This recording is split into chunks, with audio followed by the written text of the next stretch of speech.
Right, Swaraj is also there. Yes, I think President is again cut up.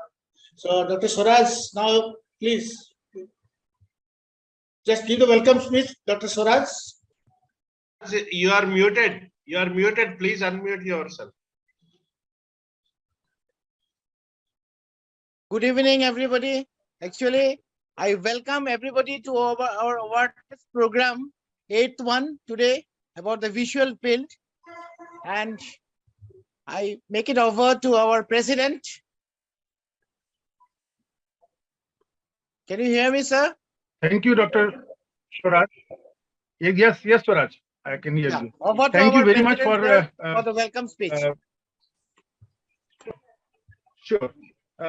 Thanks everybody. Welcome everybody to this 8th ORT seminar on a very important topic, that is the field of vision, perimetry.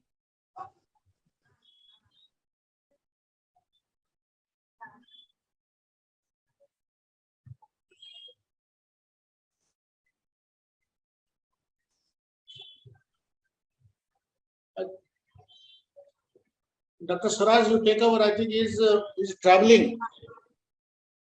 Yes. No, it's all right. So, yes.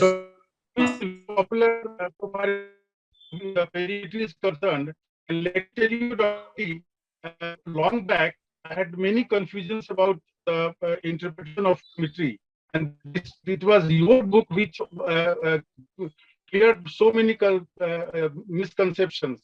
So I'm really thankful to you, and I know your book has helped a lot to everybody. So with these few words, I welcome everybody to join this ORT. Thanks, Dr. Subudhi. Yeah. Please go ahead. Thank you. Dr. Swaraj, you are muted. Dr. Swaraj, you are muted. Unmute yourself. Yes, sir. I think, sir, over to BNR Subudhi, sir, for the continuation of the program. Okay. I had some issue with the network, actually. Thank you very much. So let me share the screen.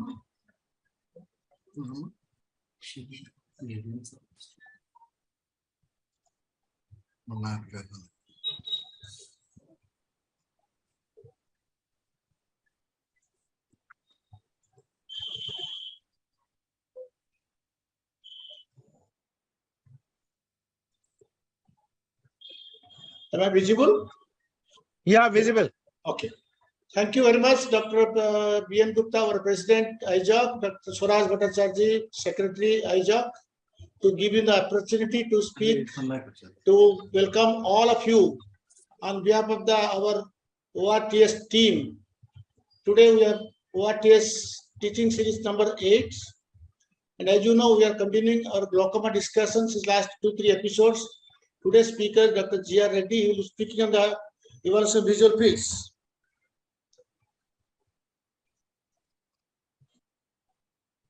We are the coordinator, myself the coordinator, along with Dr. Ashok Nanda and Dr. Nanda Mishra, the coordinators for this program. And our mentor is none other than Dr. Ajit Babu Maji.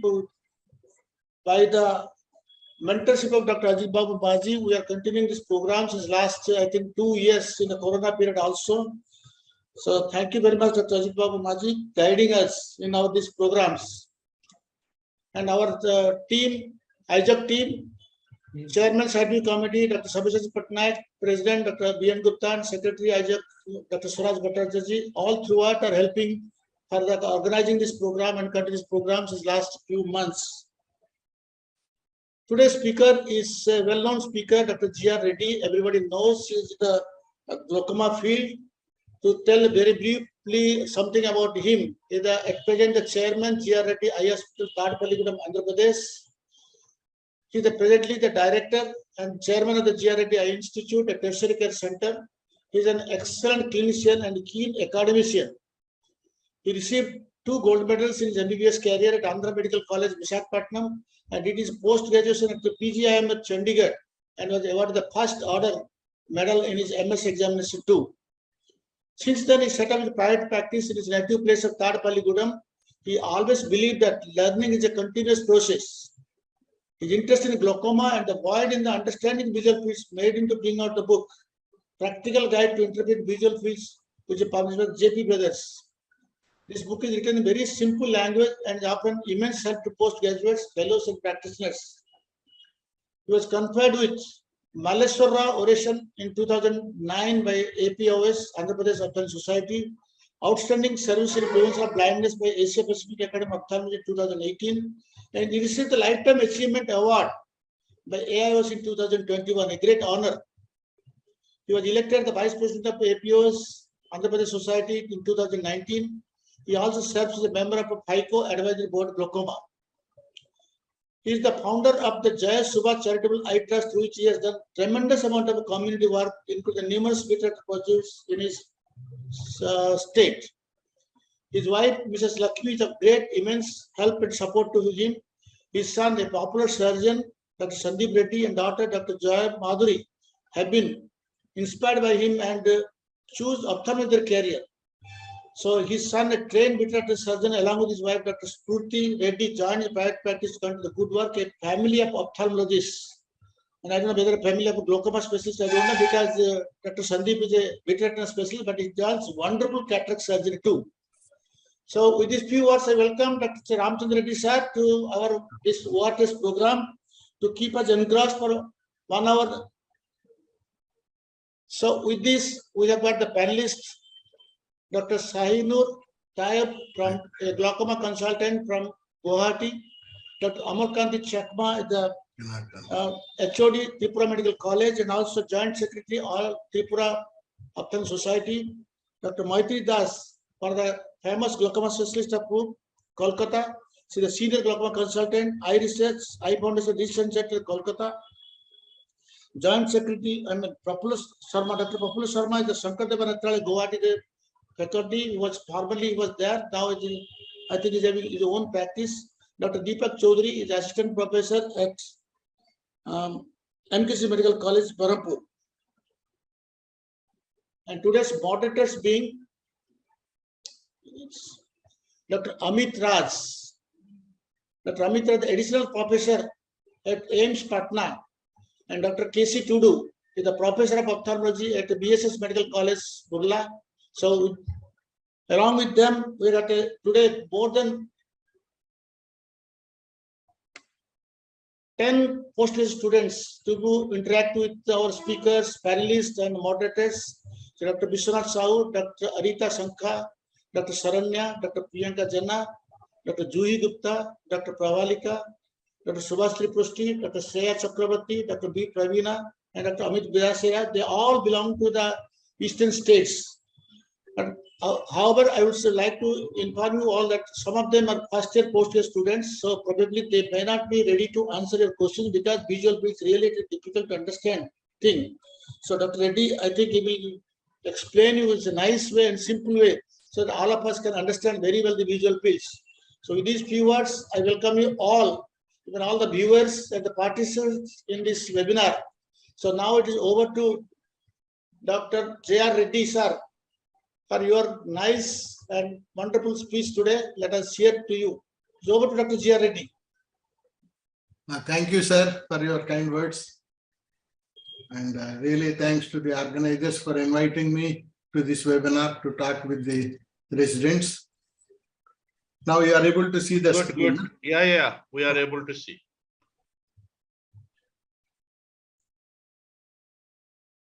Okay. Today I will be telling about the basics of white-on-white static perimetry, understanding of single field analysis printout. Basically, there is a different this thing for better understanding. The single field analysis printout is divided into zones. What I want to tell you is understanding of single field analysis printout is different, and interpretation of single field analysis printout is different. So basically, first of all, we understand the single field analysis printout. It is basically, I will be talking about the static perimetry, where the size of the stimulus and the background illumination, they remain constant, and the brightness of the stimulus is altered to find out the retinal sensitivity. So what is meant by threshold? If a particular light intensity is shown 100 times and it is being appreciated 50% of the times, that light intensity is labeled as retinal sensitivity. It need not be seen 100 times if it is appreciated 50% of the times. So the static perimetry, the brightness is altered and the size of the stimulus and the background illumination remaining constant. And the units used for the light intensity is the dB units. It is a relative unit and is used for the retinal sensitivity. And 0 dB means the maximum intensity of light projected by the perimeter is labeled as 0 dB. 10 dB means 10 to the power of 1 times of the maximum, which is equivalent to 2000 ASB units. 20 dB means 10 to the power of 2 times of the maximum, which is equal to 100 ASB units. 30 dB means 10 to the power of 3 times of the maximum, that is 10 ASB units. And 40 dB means 10 to the power of 4 times of the maximum. So if you understand, as the brightness, as the dB value is increasing, the brightness is being altered. So for a lesser brightness, and if you get the retinal sensitivity, if the sensitivity is appreciated, that is the, so the retinal sensitivity is directly proportional to the dB values, whereas the deep intensity is inversely proportional to the dB values. So higher the dB value in the raw data, the better the retinal sensitivity. And any point which is not responded to the maximum light intensity, that is labeled an inferior sign appears in front of 0, that is an absolute scotum. If it responds to the 10,000 ASB units, simple 0 will appear.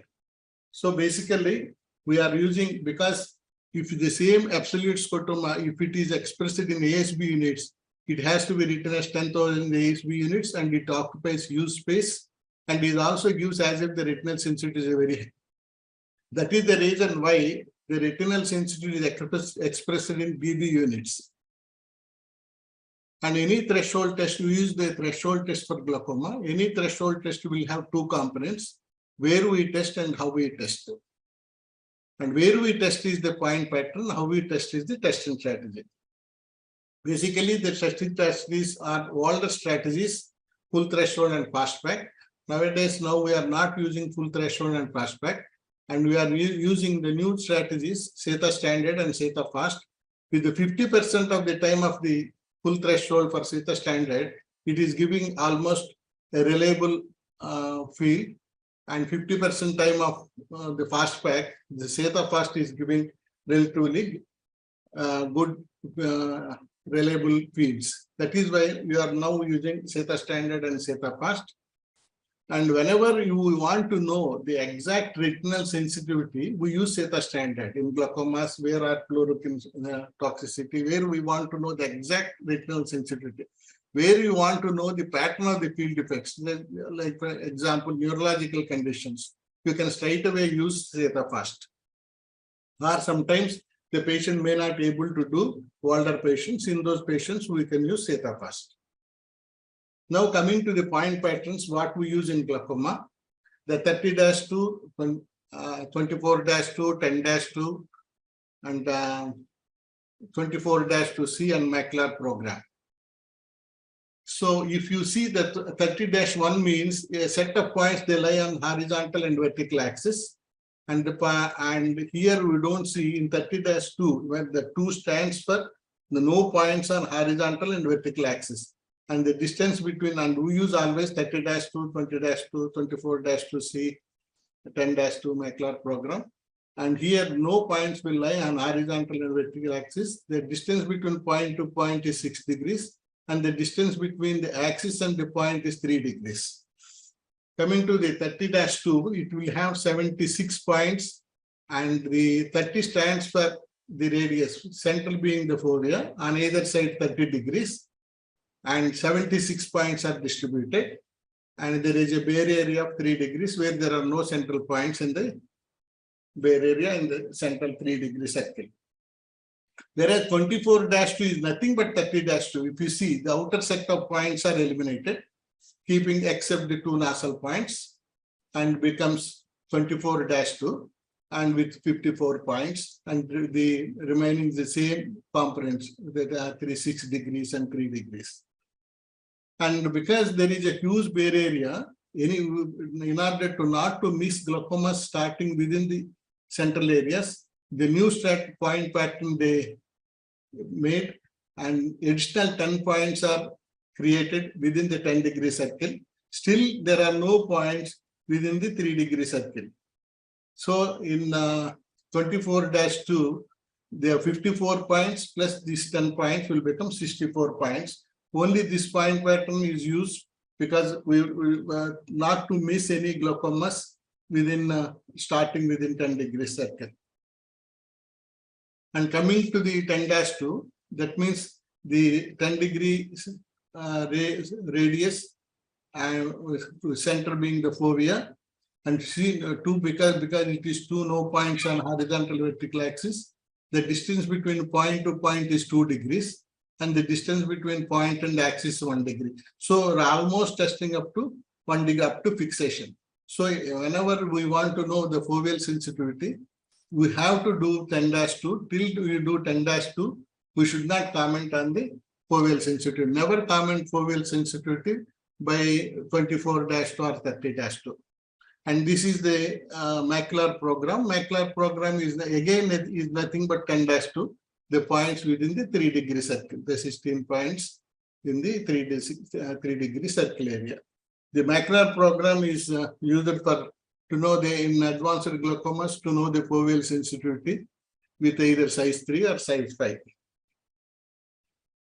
See, whenever you suspect glaucoma, always you go for 24-2 or 30-2 and see if there is any indication for 10-2. If there is an indication, you go for 10-2.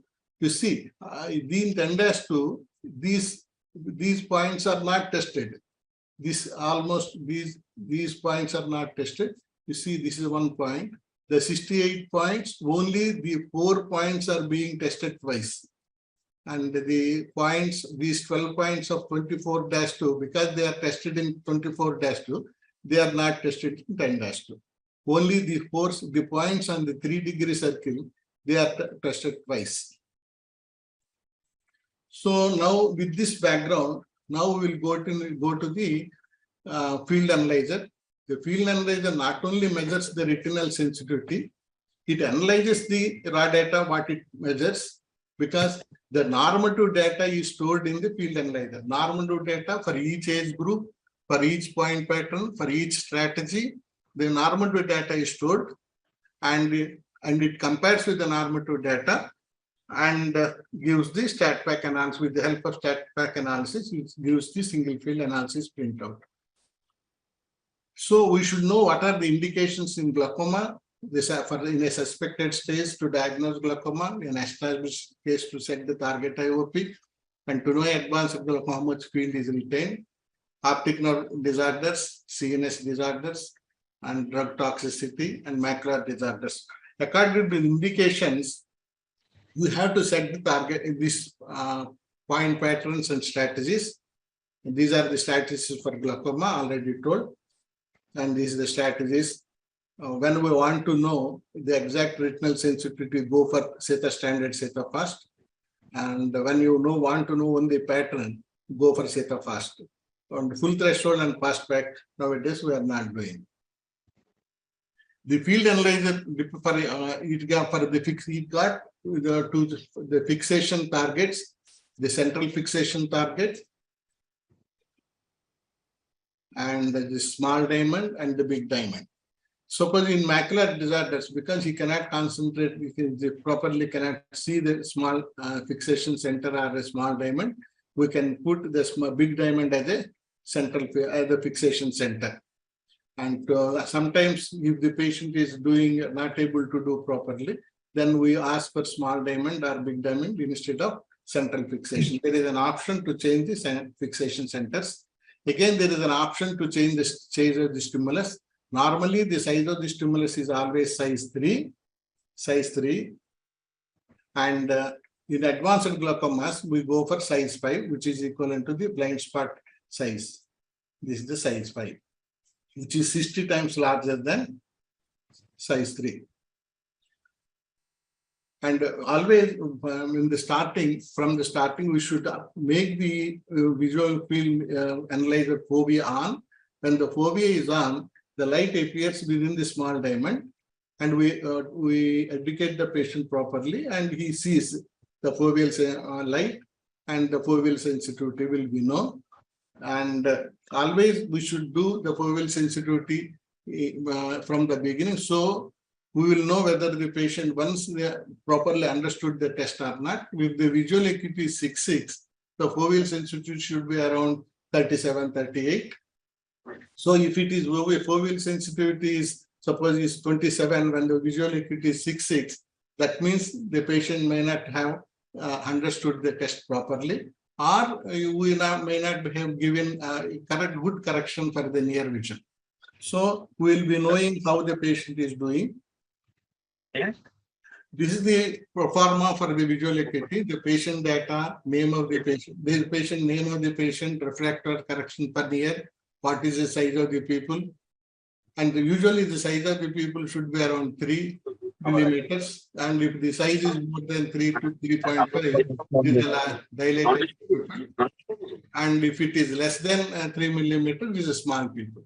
Age of the patient should be entered properly, because all this stat pack analysis is age dependent, and the visual acuity for right eye and left eye should be entered. And what test we want, whether we want 24-2, 30-2, 10-2 macular program, we have to mention, and what strategy we want. If the fixation target is not mentioned, it is always central. Suppose if the macular disorders are there, we ask the big diamond or a small diamond. Routinely, the size of the stimulus is size 3. But in advanced cases, when we want to know the foveal sensitivity, so foveal split, we have asked for the size 5. So take enough time to educate the patient, and take always the foveal sensitivity first, and correlate with the visual acuity and foveal sensitivity. If they correlate, you go ahead with the test. Once the test is done, this is the raw data measured by the field analyzer. Now the field analyzer with the normative data compares with the normative data and gives the single field analysis printout. If there is no normative data, take for example, normative data is not available for certain programs, macular program, nasal points, and size 5. Any test with size 5, the normative data is not available. When the normative data is not available, it won't analyze the raw data, and only 3-in-1 printout will come. So as I told, for better understanding, the visual fields is divided into zones. The zone 1, patient data, test data. Zone 2, reliability data, false positives, false negatives, and fixation losses. Zone 3 is raw data. Zone 4 is grayscale. And zone 5 is total deviation plots, numerical plot and probability plot. Zone with the pattern deviation plots, zone 7 is numerical pattern deviation, numerical plot, and pattern deviation probability plot. Global indices will have the visual field index, mean deviation index, and pattern standard deviation. And zone 10 is the glaucoma hemifield test. And zone 11 is the actually, this is the zone gaze tracking. Gaze tracking also will come under reliability zone. Now I will be telling about each zone. In the zone 1, it is nothing but what we fed to the field analyzer, the patient data, everything we have to check our pro forma and whether properly entered or not. And zone 2, how the patient did the test. We are reliability, whether how is the fixing and how he is responding to the light stimulus. They can be divided. Now we'll see how he is responding to the stimulus, whether false positives and false negatives. Most important is the false positive. If the patient, there are the false positive response errors measures the tendency of the patients to press the response button even when there is no stimulus has actually been seen. That means that the trigger happy. The false positive index is the most important and useful of the 3 available reliability indices. We find false positive rates exceeding 15% to be strongly associated with the compromised test results. So, because the false negatives, if you see, even in glaucoma, maybe patients may be very high. And the false negative means the tested area is retested with a brighter stimulus for which the patient should respond, and he won't respond. That is the false negatives. And fixation coming to, so sometimes the false negatives HMS are elevated in glaucoma field test even when they are highly attentive. And now coming to the fixation loss. There are two methods of fixation. One is blind spot dependent. Whenever we made the fixation as central, then the field analyzer locates the blind spot, and when he sees it, and sometimes the light falls on the blind spot and the patient should not respond. If he is responding, means he is actually moving the eye, not able to fix the eye. That is the blind spot dependent. And especially when there is a head tilt, the fixation losses will be affected on the fixation blind spot dependent method. And the another thing is the gaze tracking. Gaze tracking is most important. It measures the distance between the center of the pupil and the corneal reflex. Even the head moves because the distance between these 2 points will not vary because of the head tilt, it is unaffected. And only when the eye moves, then the distance increases and we will have a upward stroke. Therefore, upward stroke indicates that is the moving the eye. The loud downward stroke is due to blinking, and when it is straight, that means he is fixing properly. Even we can make a pause also, and we can, whenever the patient, and again explain the patient, and you can retest the test.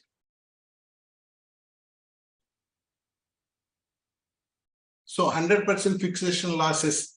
Sometimes if the patient, usually it happens in a one-eyed patient, usually if the left eye is, suppose right eye is not effective, sometimes they write instead of right eye, they write and they do the left eye test and they write mention as a right eye. So the machine fixes the blind spot because we have written the right eye and we are doing the left eye test, and the light falls on a normal area and he responds. When there is a head tilt, again the position of the blind spot is altered, and they fix it, and they will be from the, if it is from the beginning, he is bending the eye and head, you will get 100% fixation. And as I told, when we are doing the foveal sensitivity, which light falls within the small diamond, and if he continues to see the small diamond and not fix and changing his fixation target to central, again we will get 100% fixation losses. Now coming to the raw data. Suppose the raw data, this is the exact retinal sensitivity of the point pattern what we selected at the exact points. In the raw data, always the higher the value, higher the retinal sensitivity, lower the value, lower the retinal sensitivity. And as I told you, if it is 0, that means it is responding to the 10,000 ASB units, and less than 0, less in sign appears, and that is not responding to the maximum light intensity, that is absolute scotoma. Always you concentrate on the 16 points of the retinal sensitivity within the 10-degree circle area to know whether there is an indication for repeat the test with 10-2. Suppose you see there is inferior sign in front of 1. Always the inferior sign should appear in front of 0. If it appears in front of any other numerical value other than 0, that means the bulb is becoming dim. It requires recalibration or changing the bulb. So if you see some of the books, we see the raw data will be told as the last zone. And if you don't see the raw data, you will see, you don't find out the bulb is, this bulb is becoming normal or not, and it becomes a unreliable test. That is why I always tell that before going, always see the raw data first, then only you proceed further. So coming to the grayscale. Grayscale is nothing but the raw data expressed in terms of shades.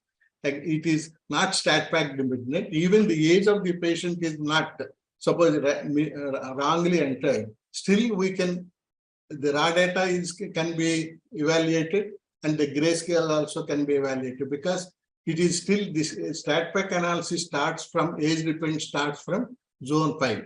So raw data and grayscale, even the patient's scale wrongly written, we can evaluate the zone 4 and zone 3 and zone 4.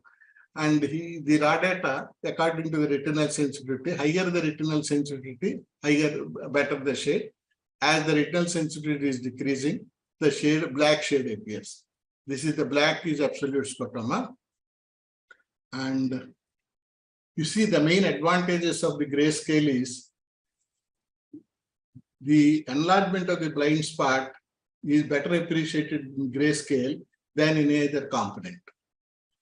And vertical progression of the scotoma will be appreciated in the grayscale rather than in the probability plots. And multicentric origin of glaucoma is better appreciated in the grayscale than in the probability plots. If you see the probability plot, it appears as a single scotoma. But if you see the grayscale, you see the multicentric origin of glaucoma. Here, if you see the probability plot, the origin of the deep scotoma is better appreciated in the grayscale because it is dark here. Actually, the glaucoma started here and it is progressing. And if you see the probability plot, you cannot, unless otherwise, you see the total deviation numerical plot and raw data only, we can know it. And by seeing the at a glance, we can tell that it is appearing. Deeper scotoma is at the center.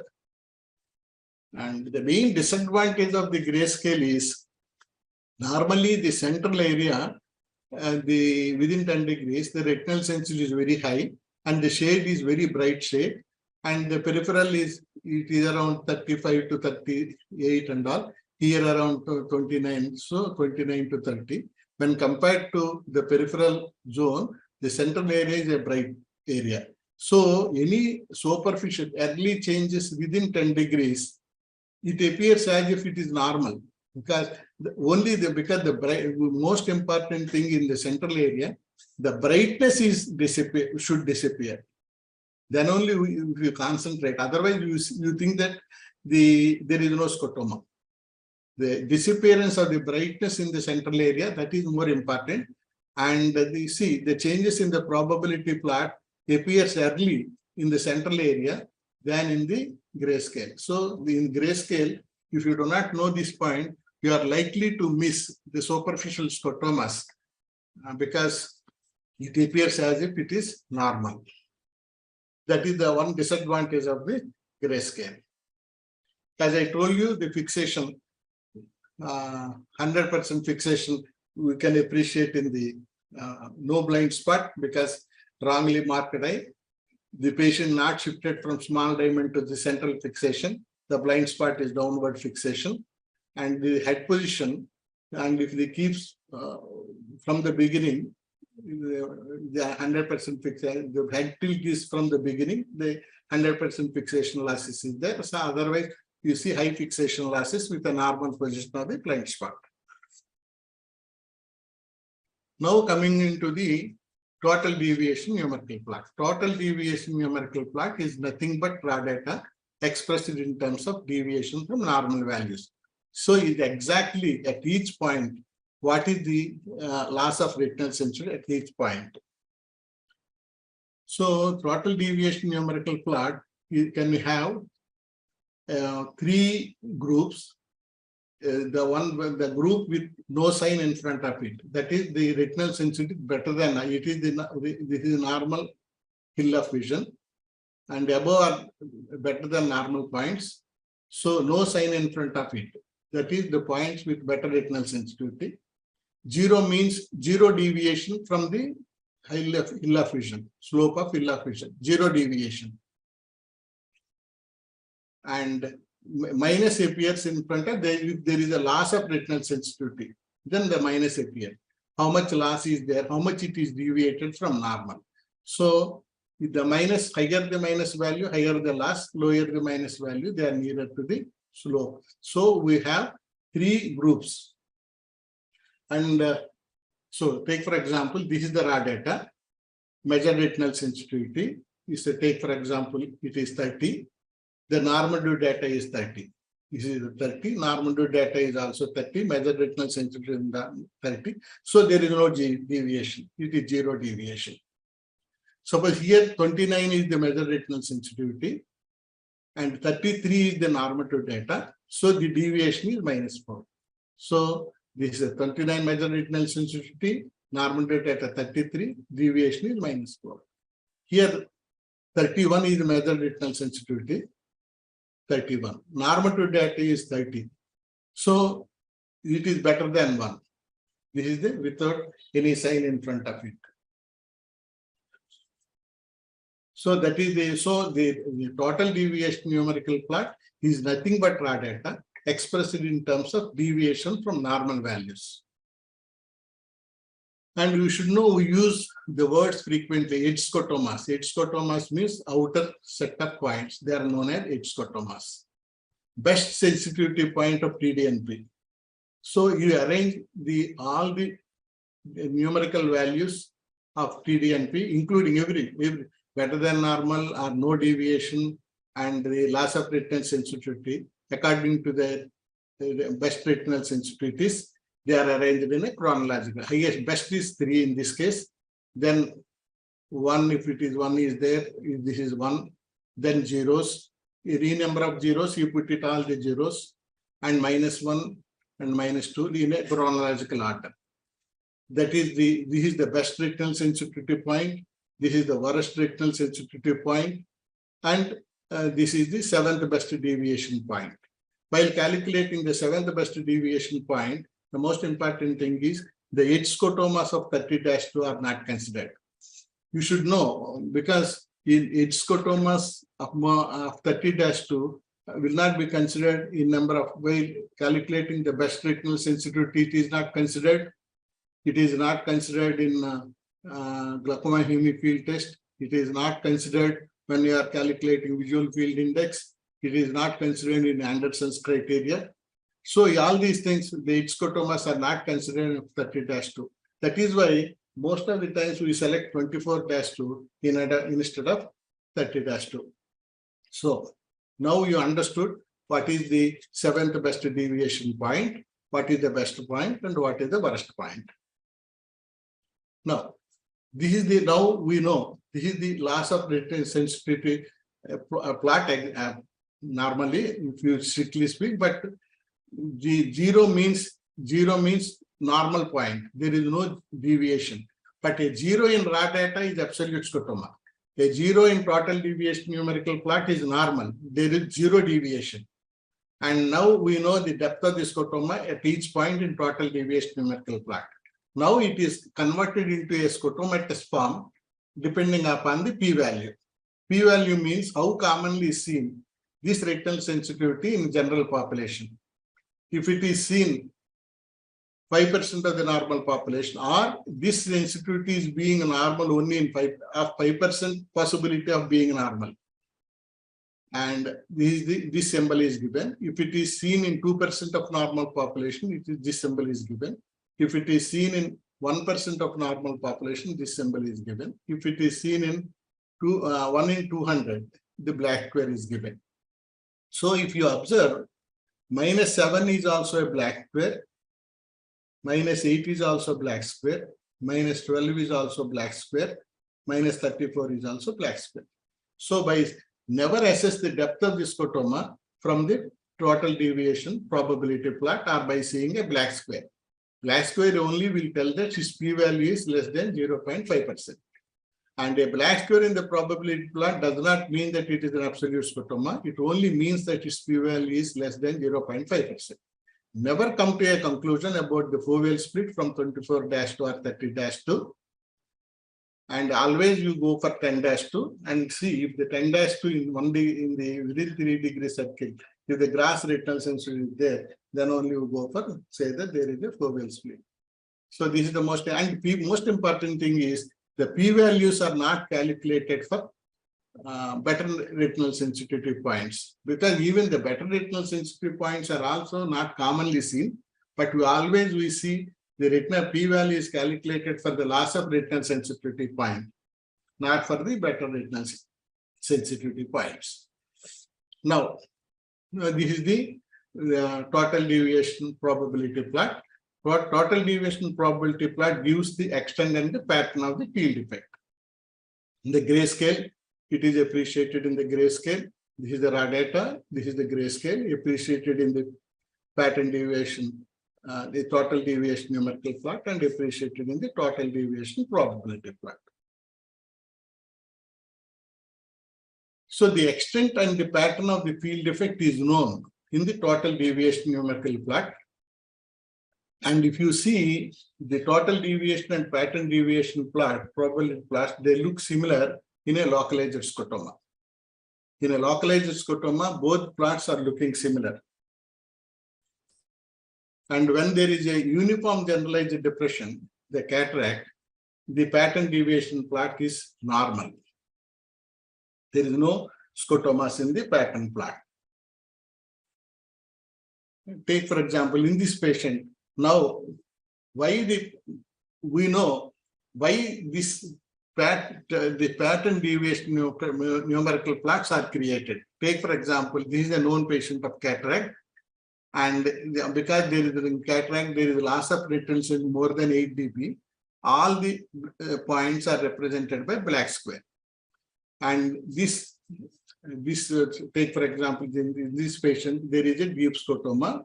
You can see the neurofibrillary defect. There is a deep scotoma here, 0 absolute scotoma, minus 32 here, loss, and this is appreciated in the grayscale also. But because already there is a black, all the points are black squares, this further loss is not appreciated in the total deviation probability plot. So to appreciate the localized scotoma in a generalized depression, pattern deviation plots are created.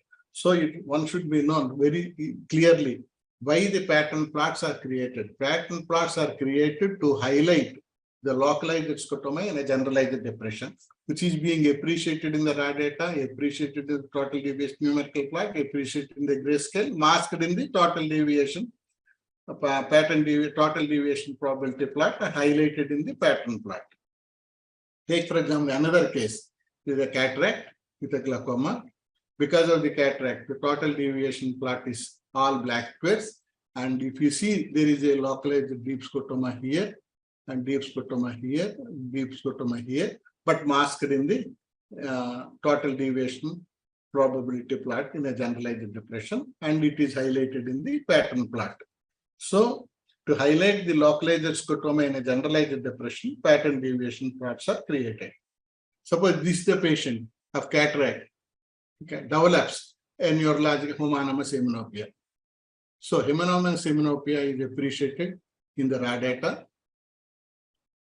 and appreciated in the grayscale and appreciated in the total deviation numerical plot, but masked in the generalized depression.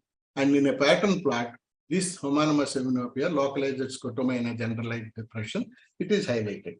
So it is very clear why the pattern plots are created. Pattern plots are created to highlight the deep scotomas in a generalized depression. So we know why it is created. Now comes how it is created. So how it is created, then means we have to remove the generalized depression. Then how much generalized depression should be deviated? So the key point to understand the conversion of total deviation numerical plot to pattern deviation numerical plot is getting an idea of arranging the deviation values of TD and P in a chronological order. That is the idea of arranging the chronological deviation values in a chronological order. That is the most important thing. And you select either 7th best or 8th best or 10th best. That is a different thing. And usually the 7th best is taken. I tell you why 7th best is, should be taken for the conversion, why it was taken. So the dB value that converts 7th best deviation to normal point is added to all the points to convert TD and P into PD and P. So I will tell you. This is the early glaucoma where there is a localized scotoma. You arrange all the deviation values in a chronological order, and -1 is the 7th best deviation point. This is the advanced glaucoma. Arrange all the total numerical values of total deviation numerical part in a chronological order, and -15 is the best deviation point. And in a cataract, suppose and arrange in a chronological order of the total deviation of plots, and -4, -7, this is and 7th best deviation point. This is the localized scotoma in a cataract, and arrange in a chronological order and 7th best deviation point. I tell you now. So once the 7th best is taken, take for example time. So most important thing is in a pattern plot, the 7th best will come to most of the points, they are very close in this. And this is the localized scotoma, deep scotoma, and all the other points are almost nearer to the in a localized scotoma. Remaining points are almost normal. Up to this, they are almost normal. And only the deep scotomas, these are the deep scotomas, and the remaining points are nearer to the hill of vision. And the 7th best deviation point is already on the almost on the hill of vision. So we don't add anything. So in localized scotoma, the 7th best deviation point is either on the hill of vision, slope of the hill of vision, or close to the slope of hill of vision. So we don't add anything. So the dB value that is added in localized scotoma is almost 0 or nearer to 0. So both probability plots, pattern plot and this deviation plot, total deviation plot and pattern deviation numerical plot, both they look similar because the 7th best is added is almost minimal. Take for example in a cataract, if you arrange in a chronological order, almost when you bring, they are almost all the points are close to the slope of field of vision. If you bring the 7th best deviation point, the slope of field of vision, almost all the points will be close to the slope of field of vision, and they are not represented by any p-value. So all the points will become normal. That means it is a uniform generalized depression. So in uniform generalized depression, because all the deviation values are almost close to each other, and by bringing the 7th best to slope of field of vision, all the points will lose all these black squares and they become normal. So that is the reason why the total deviation pattern deviation probability plot, they look normal. This is the advanced glaucoma because all the points are affected and all are deep scotomas and arranged in a chronological order. And by the 15 is the -15 is the 7th best deviation point. So -4, only few points are nearer to the, and let's see, and this is 7th best. When the 7th best is brought to the normal, so these points, they become better than normal, and some points will bring close to the normal, and deep scotomas are highlighted. Only deep scotomas are highlighted. Once the generalized depression is removed, the deep scotomas are highlighted and we know the pattern of the field effect. So the most important thing is when the total deviation numerical plot is converted to pattern plot, because the 7th best deviation point became normal, and the first 7 also, first 6 also, they become normal or above normal. They don't have any p-value representation. So if the pattern deviation numerical plot is always contains 1, 0, that is normal point, 0, 0 corresponding to the 7th best deviation point, here 15. So by seeing a 0 in a pattern plot, pattern deviation numerical plot, it corresponds to the 7th best deviation, because 7th best deviation point is brought to hill of vision. That means no deviation point. So if you see a 0 in raw data is absolute scotoma, a 0 in pattern deviation numerical plot is no deviation. It is a normal measured data and sensory and raw data are same. A 0 in pattern deviation numerical plot corresponds to the 7th best deviation, because 7th deviation best deviation point is converted to 0. Pattern plot is always will have 7 normal points without a p-value. So the generalized depression is removed and making, by bringing seventh best, we are making minimum 7 points normal. If you make the 10th deviation point, minimum 10 points will become normal. If you bring 15th best point, 15 points will become normal. So why they have taken 7th best is, we want only to remove the generalized depression and making certain percentage of points normal. Here, by taking 7th best, we are sure that minimum 7 points are becoming normal without a p-value. And because in 24-2, each compartment, each quadrant, because it is around 54, 56 points, and each will have 14 points, and 14 points, and 7 points is 50% of one quadrant. So that is why they took 7th best. Suppose what happens if you select 20th point or 20 or 15 or 20th point as the deviation point for the conversion, the superficial scotomas will disappear. As we go selection of the best deviation point to the right, the superficial scotomas also will disappear once, because the superficial scotomas, they are very important in the pattern plot to know the direction of progression.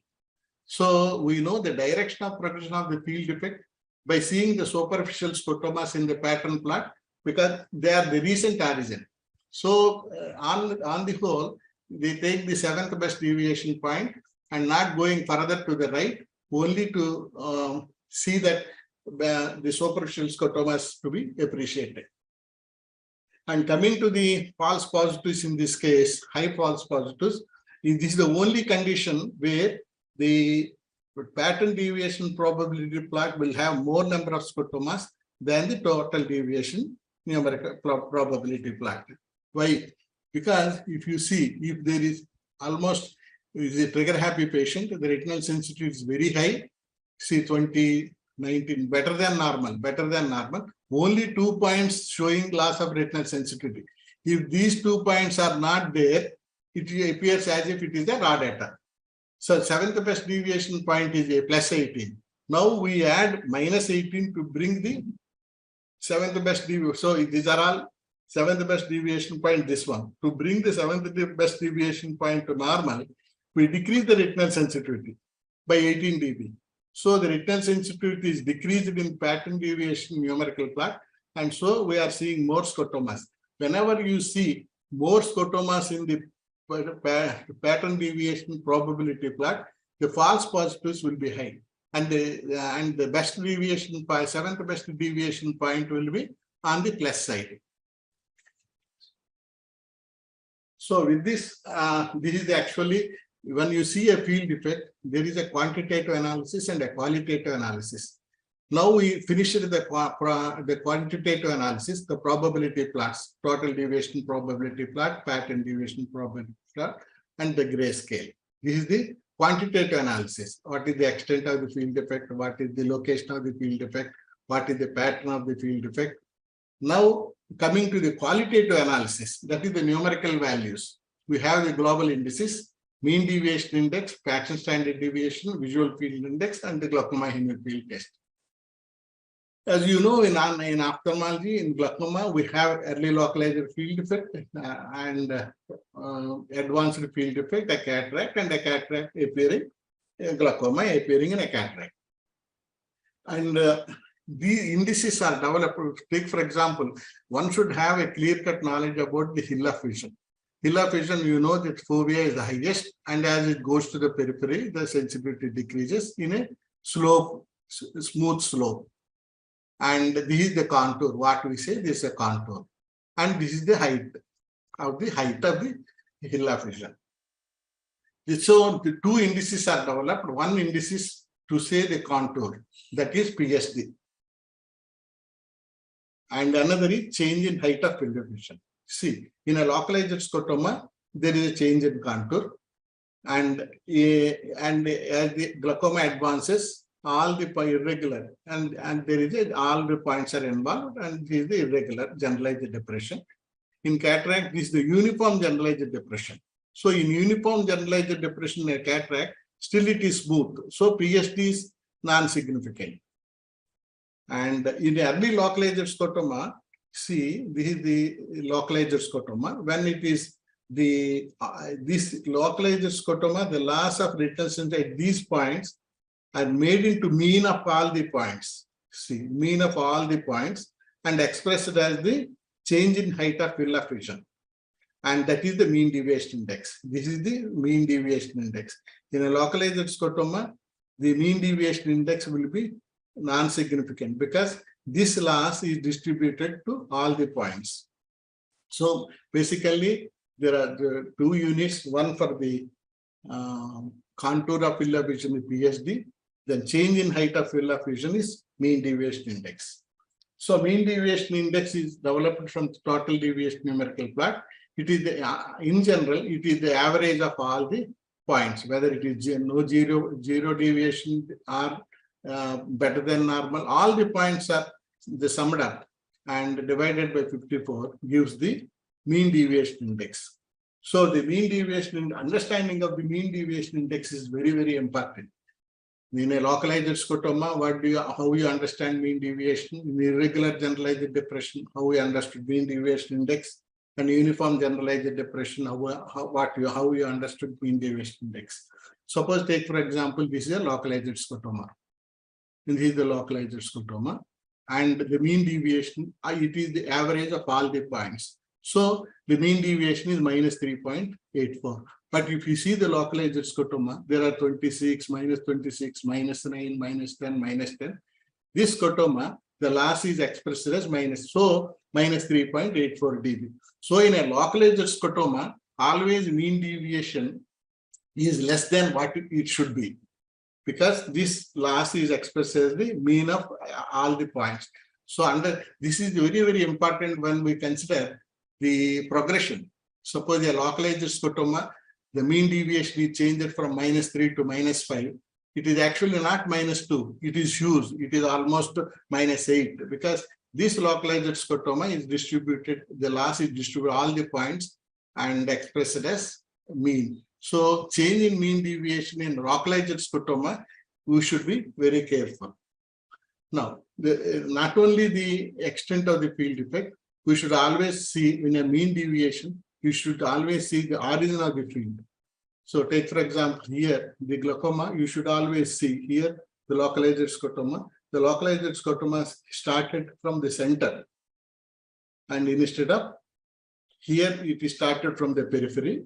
By seeing the probability plot, we do not know where exactly it started. From if you see the total deviation numerical plot, always assess from where it is started. So what is the extent from where it is started, either from the center or from the periphery. By seeing the probability plots, you cannot assess, but to some extent the grayscale will appear, will give you some indication. So the location, and you see this localized scotoma, here absolute here minus 32 and minus this localized scotoma. And if you see the mean deviation, it is minus 5. But because there is an absolute, the gross reduction in the retinal sensitivity of the 16 points, there is a definite indication of 10-2. And if you see the 10-2, you see the mean deviation index of 10-2 is minus 12.84 dB. So the most important thing is in a local, the mean deviation index, just you should always see the location of the scotoma, the extent of the scotoma, and whether there is an indication for 10-2. Again in 10-2, what is the mean deviation? So therefore, mean deviation is a relative word, with the mean deviation of 24-2, the mean deviation of 10-2. So if the mean deviation in 24- in this patient is minus 5.23, whereas the mean deviation of 10-2 is somewhere.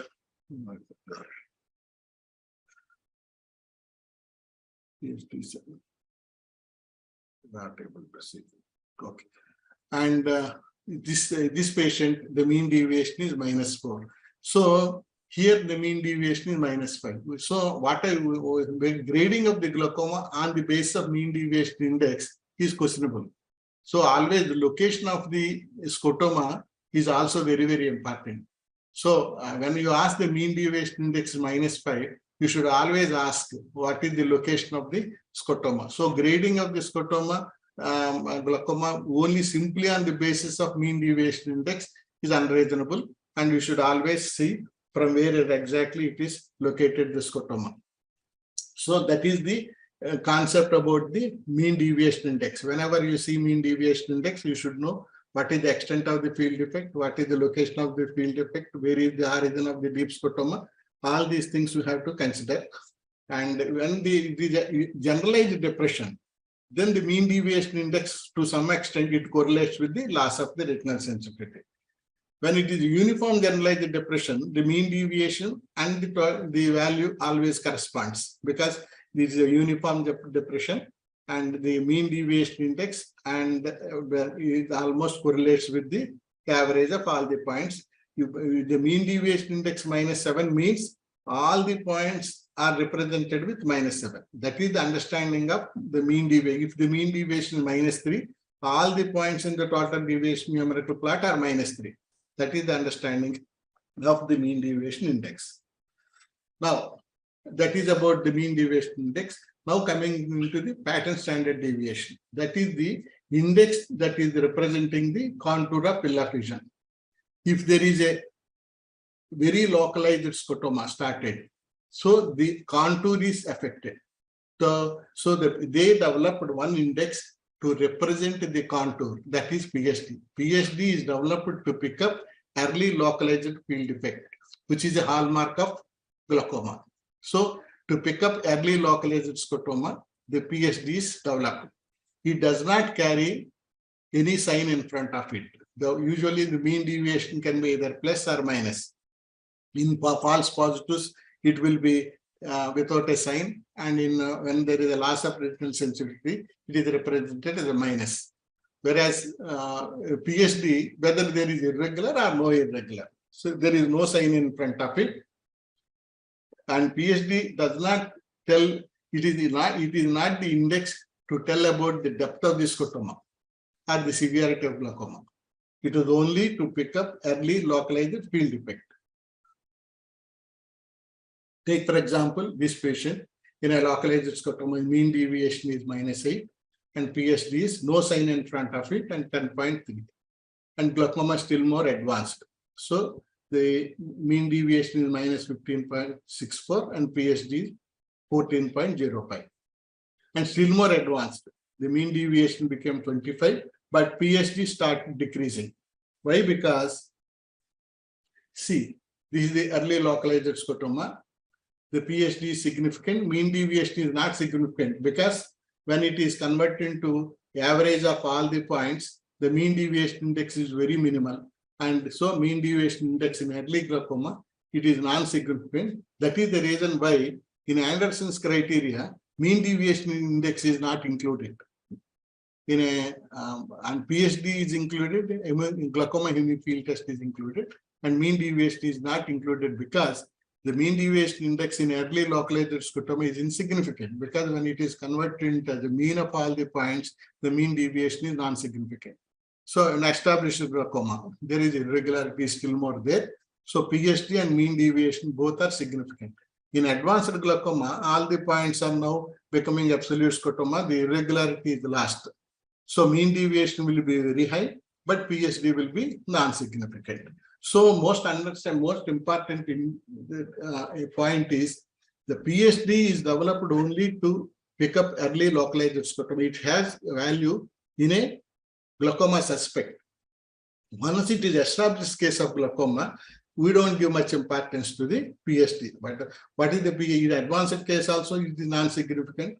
And most important, we depend on mean deviation index. Take, for example, this patient, a glaucoma patient, developed cataract. So there is no change in PSD. The contour is unaltered. Suppose a cataract patient developed glaucoma, their contour is affected.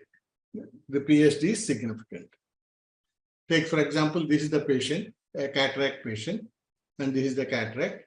Because of the cataract, there is a generalized depression. And this is the localized scotoma highlighted in the generalized depression. and this patient is having -8 and PSD 4.83. This patient underwent cataract operation. You see, this is scotoma, cataract is removed, the media became clear, and the mean deviation -8 becomes -4, but the PSD is almost unaltered, and the total deviation probability plot became, because generalized depression is removed because of the cataract extraction, and we see a localized scotoma. This is another example. Again, this is the patient with cataract, mean deviation is -11, and showing a generalized depression, and the cataract is removed, and the mean deviation is coming to -5, but the PSD remain constant. So when there is addition or removal of uniform generalized depression, we don't see PSD, change in PSD. So what is the role of PSD?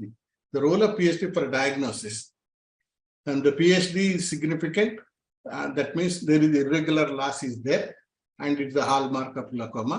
And progression analysis, there is a progression of mean deviation index, and with change in PSD, that means there is progression is irregular. That means a localized scotoma is developing in that patient. There is a regular progression. A progression without PSD, change in PSD, that means it indicates uniform generalized depression. When there is a uniform generalized depression in progression, PSD is unaltered. So when there is a progression with change in PSD, without change in PSD. Change in PSD indicates there is a localized scotoma, and without change in PSD, still progression is there. It tells that uniform generalized depression. That is about the PSD. Now coming about the global indices, the visual field index. This is the visual field index is developed almost about 10 years back, and it is developed from pattern deviation numerical plot. Pattern deviation numerical plot, and it is actually used in glaucoma progression analysis, GPA. In this also, the outer set of points are not considered in glaucoma visual field index. You see how the visual field index they made. Take for example, it is actually the mean deviation index is the derived from total deviation numerical plot. It is the average of all the points. Whereas the take for example, this is the normative data, and the p-value 5% is taken as the base for the visual field index. And how much, what is the exact written normal sensitivity of the point? Here at this point, so take for example, it is the 28 is the normal sensitivity point. To lose this point to become 0, we have to lose 28 dB. If the patient loses 15 dB, this is the 13 dB. That means the remaining field of vision, the sensitivity of at that point is 15 dB. So here, how much patient had the vision, that is actually the raw data. And what is the normal? So the loss of the remaining sensitivity of the patient, raw data and normative data, the percentage, how much percentage of the patient is having the vision, that is actually expressed as the percentage. How much the patient is having. 100% means he had perfect vision. If you are saying 60% means 60% of vision he had. So we are more in mean deviation, loss of retinal sensitivity. Whereas the visual field index is how much the vision had. What is the loss? What is the remaining? Because this is the loss, this is the total. What is the remaining vision? What is the remaining vision? Raw data by normative data, which gives you the percentage of visual field index. 100 is the normal. And usually, in this point, actually, it is developed from 24-2. That is the greatest mistake part they have done is visual field index is developed from 24-2. So, and they told the weightage is given to the central points. But it is, if you take, for example, in 24-2, visual field index is there. In this patient, the visual field index is 88. But you see, if you see in this patient, the 10-2, huge loss is there almost. And the visual field index is not calculated in 10-2. So the glaucomas progressing within 10 degrees, glaucoma, this visual field index, which is a main point for the glaucoma progression analysis, GPA. So GPA will not be considered into criteria when there is a glaucoma progression within 10 degrees. That is the drawback of the visual field index. And it once the mean deviation index crosses more than 20 dB, again they come back to the total deviation numerical plot for calculations. But only when the glaucomas outside 10 degrees, the progression of the analysis, visual field index dependent progression analysis GPA is taken into consideration. But the glaucoma starting within 10 degrees, GPA will not be helpful because we don't have GPA visual field index in 10-2. So we know now we understood the total deviation numerical plot, pattern deviation numerical plot, grayscale, that is the qualitative analysis. And coming to the quantitative analysis, coming to the qualitative analysis, we understood what is meant by mean deviation, what is meant by PSD, what is meant by visual field index. This is another thing is glaucoma hemifield test. We know in glaucoma, there is a loss of retinal sensitivity on either side of horizontal axis, and there is a disparity in the retinal sensitivity by comparison. That is the basis they took into criteria in glaucoma hemifield test. Again, in glaucoma hemifield test, the outer set of points of 30-2 are eliminated. So they are not considered in glaucoma hemifield test. So the outer set of points are not considered in calculating the 7th best deviation point of 30-2, not considered in visual field index calculation, not considered in glaucoma hemifield test. And they are divided into identical zones on either side, and they compare the retinal sensitivity of this zone with this zone, and this zone with this zone, 3 and 3A, 3B, 4A, 4B, 5A, 5B.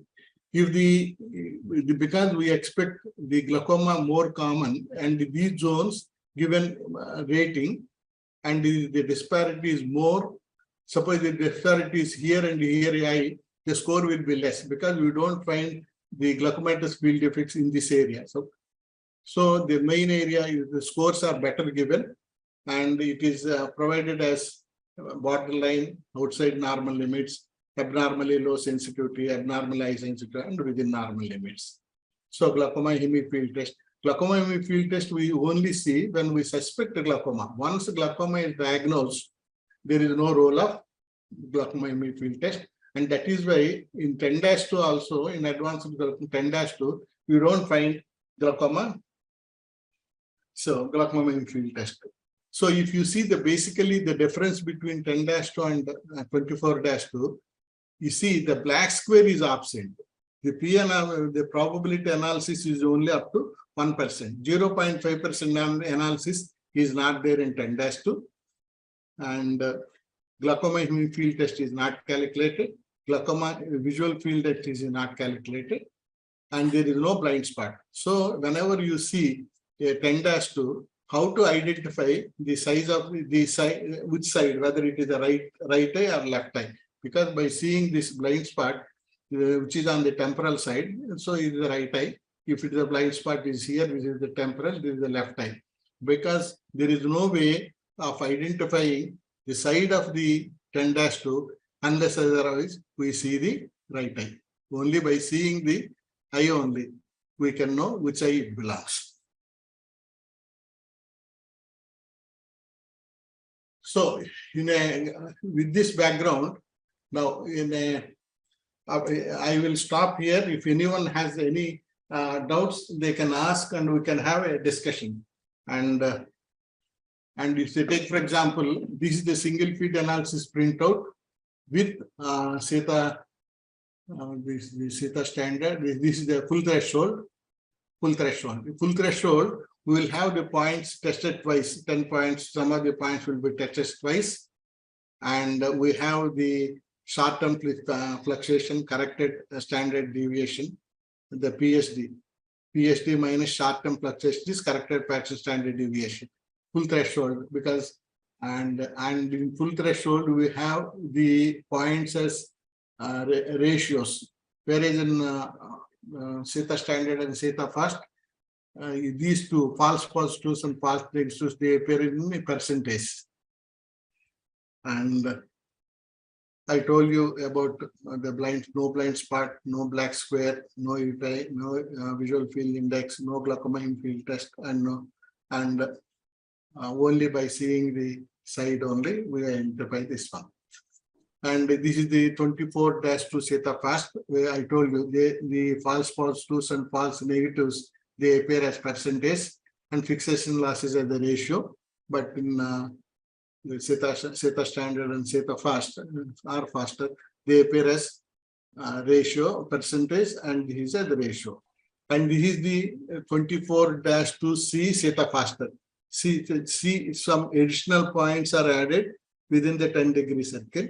And if you see, this is the same patient having with 24-2, and this is the scotoma, this is the scotoma, and with 24-2C, this is the scotoma, battery appreciated. Still, what I feel is, again, this gives you only not to miss glaucoma, but if you want to analyze this scotoma, we have, if you want to analyze this scotoma, we have to repeat the test with 10-2.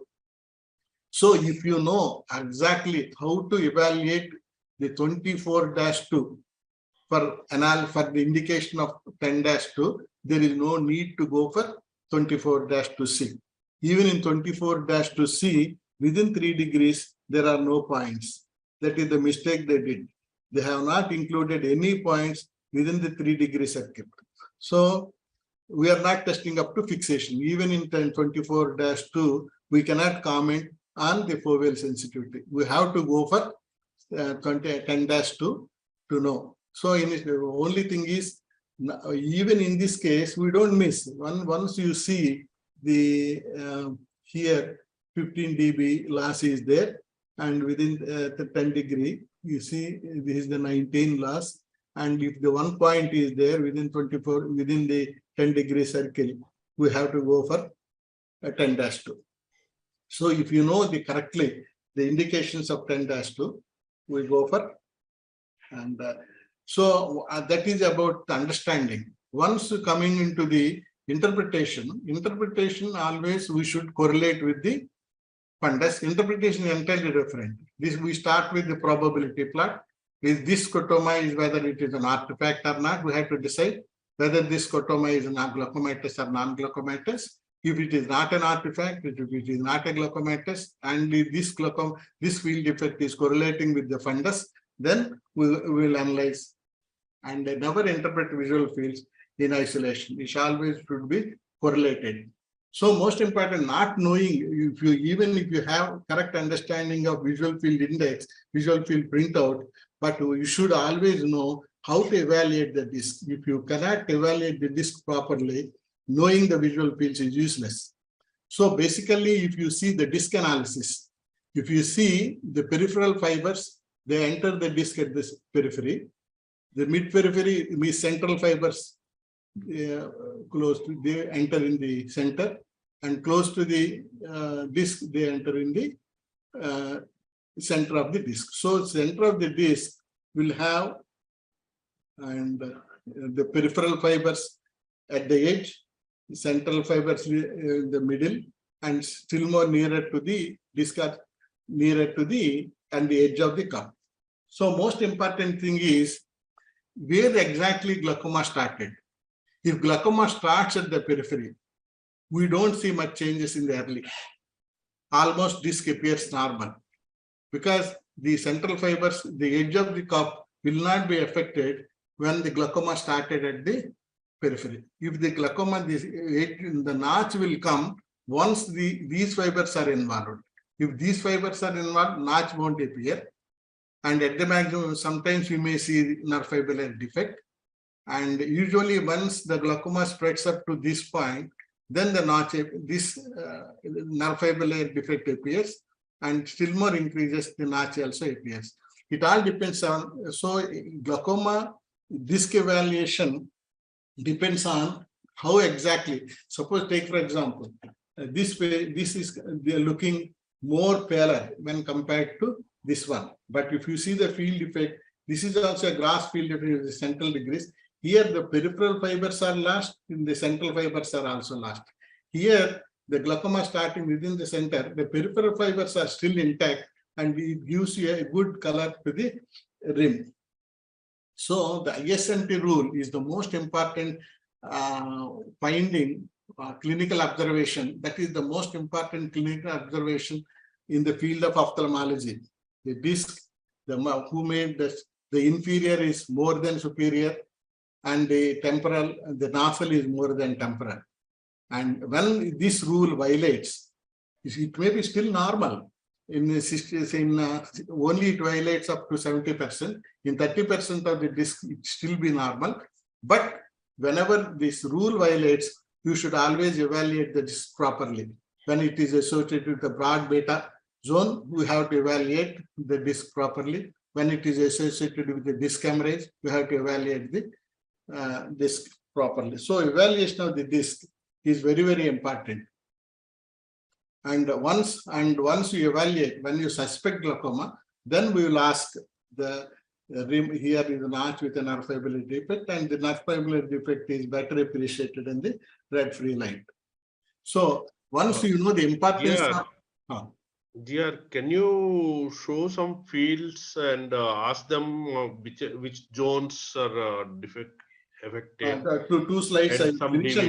Yeah. Ah. After two slides, probably. Yes. So once you know the site of origin is very, very important in glaucoma, and the classification of all what I all now spoke is confined to open angle glaucoma. Narrow angle glaucoma is entirely different. Narrow angle glaucoma is a surgical condition or a laser treatment, and open angle glaucoma is entirely different. Now, what all we discussed, the fields and everything, disc evaluation is a PYAZ or NTG, or combination of both. Narrow angle means evaluation of the gonioscopy is very, very important, evaluation of the angle. And because we know these peripheral fibers are involved, type 1, fields starting outside 10-2, glaucoma starting within 10 degrees, glaucoma starting outside 10 degrees, glaucoma starting simultaneously, both in and outside. With this classification, keeping in mind, we have to evaluate and we have to see whether there is an indication of 10-2 in each. So this is the disc, this is the temporal, this is the nasal, this is superior temporal, inferior temporal, superior nasal, inferior nasal, and nasal. And if you see the field effects, these 2 and 4, they are glaucomatous. The one, the temporal is there, central fields are involved in the one.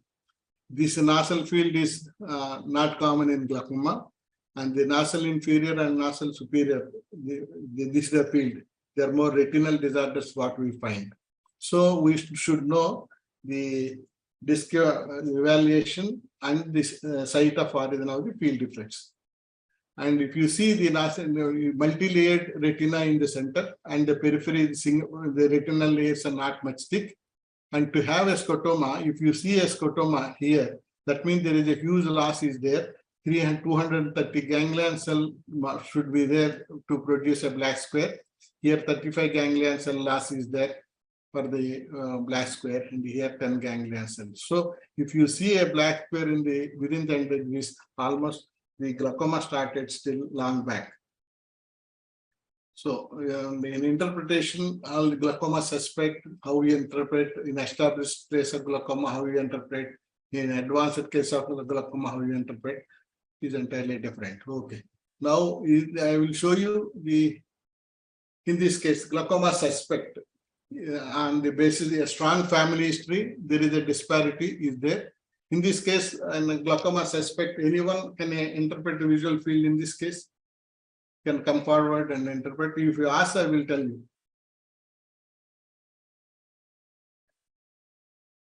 Anyone.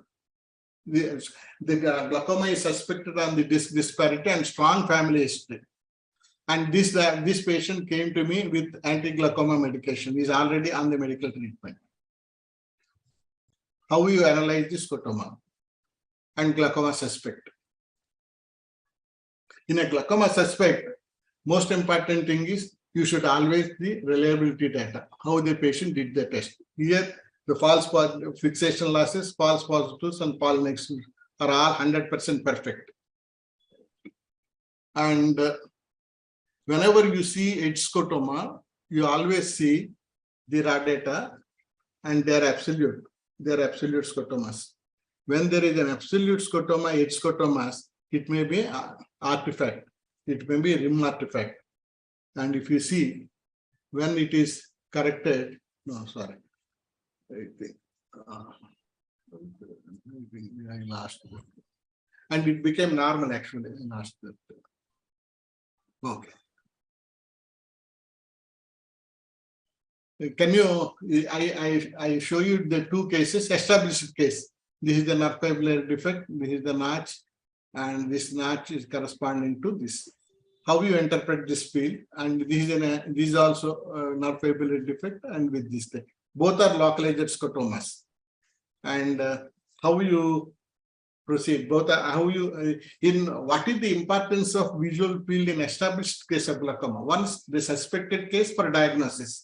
And for the diagnosis, we use Anderson's criteria.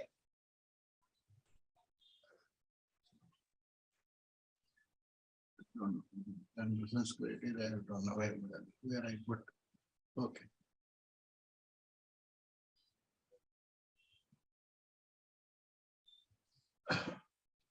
Okay. Now, how you proceed with this test? This is a localized scotoma. Whenever to set the target IOP, we should know what is the depth of the scotoma, what is the extent of the scotoma, what is the location of the scotoma, and how it is progressing. All these four factors we have to take into consideration to set the target IOP. In this patient, if you see, now analyze this one. This is the localized scotoma. You start always with the localized scotoma. And if you see the localized scotoma, you see the loss of retina is minus 24, 32. Within the points are almost normal. Here absolute scotoma. Here the mean deviation is minus 4. Once it is established, don't consider GHT and PSD. There is no value. We only concentrate on the mean deviation index. Because there is one absolute scotoma, we ask for 10-2, but 10-2 is almost started, but okay, it is not much affected. And so this is a case actually progressing towards fixation. So you should be very careful to set the target IOP. Whereas in the second case also, this is also a localized scotoma. By seeing this, we don't know where exactly. Now, how you analyze? You start with a localized scotoma and you always study the total deviation numerical plot. Here, the 3-degree circle, 34, 34, that means, and 26, 25, that means the glaucoma started almost on the 3-degree circle from 24-2. And there is in the raw data, there is absolute scotomas are there. So even though now the definite indication for 10-2, you go for 10-2. Here, almost absolute scotoma, even in 10-2, this is the 3-degree point, and this is the 1 degree, this is the 3 degree, absolute scotoma is there, this is the absolute 3 degree. That means luckily it is not proceeding towards the fixation. It took the other way. Luckily it is not going towards fixation. 3-degree circle is retained. So you must be very careful to set the target IOP. The mean deviation index in this patient is -8, but the mean deviation index of 24-2 is somewhere minus 9 somewhere. It is actually covering by this problem. So most important thing what I want to tell you is when there is a scotoma like this, and when the patient comes next time, we need not go for 10-2 because you can go for macular program, which is having only 16 points. We can straight away go for macular program, and in a matter of 2 or 3 minutes, the test will be finished. The 16 tests, and we know whether it is coming towards the fixation or not. So actually macular program size 3 is most underused test. In these situations, you need not repeat the test with 10-2. You go for macular program with size 3. And actually, I suggested the JICE people, the macular program is nothing but the 16 points of 10 degrees, and the 16 points have normative data. So we can have a single field analysis printout for macular program also. So I told them, if the macular program is also coming under single field analysis printout, the test will be more utilized, more used regularly instead of using 3-on-1 printout. So they may come out with single field analysis printout for macular program also. Can I ask here? We'll stop and we'll ask for questions. I think, yeah, we'll go for some little bit discussion. We got some panelists also. So let us have the opinion of some panelists. So may I request any one of the panelists to say a few words about how important this visual field evaluation and how it helps us in analysis of glaucoma. So may I ask Dr. Prafulla Sharma, sir? Dr. Prafulla Sharma, are you there? So visual field analysis, actually it is the basis of glaucoma diagnosis as well as glaucoma management as a whole.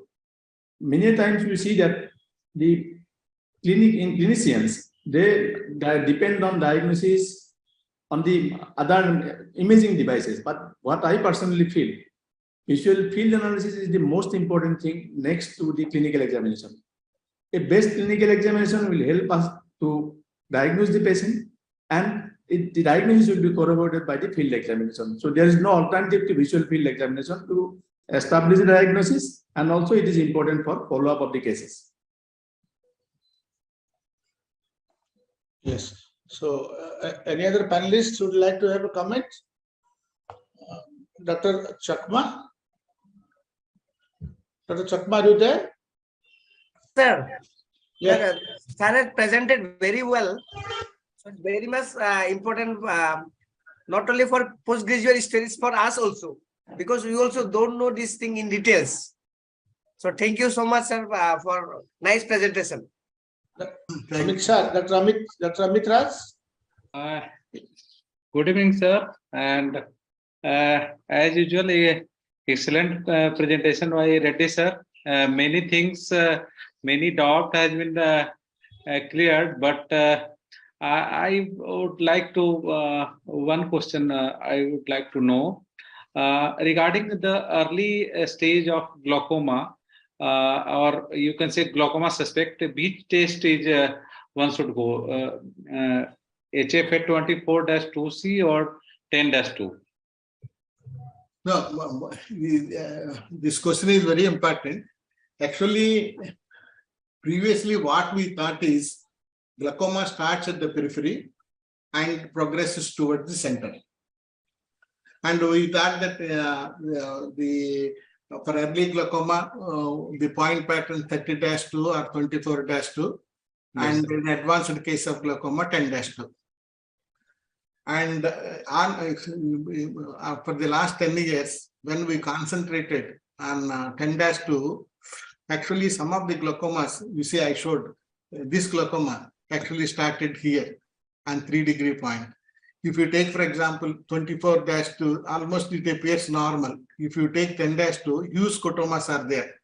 So the most important thing is the clinical examination. When you see clinical examination, if you see nerve fibrillary defect, and if it is going towards the macula, or OCT, if it is showing nerve fibrillary thinning between 6 o'clock, 7 o'clock to 8 o'clock in the right eye, or 5 o'clock to 4 o'clock in the left eye. If the thinning is there, that is the thinning is towards the macula, that is an indication. Whatever it may be, I always tell that when you suspect glaucoma, you always go for 24-2, because in 24, why I tell you 24-2 is, I told you the outer set of points of 30-2 are not considered in the Anderson's criteria, seventh best deviation, plot analysis, and the identification, and visual field index, it is not considered, and glaucoma field test is not considered, and they are tested last. And by the time it comes, the patient may become fatigued and inattentive. So you always go for 24-2 and see the indication for 10-2. Then if there is an indication of 10-2, you repeat the test with 10-2. So always go.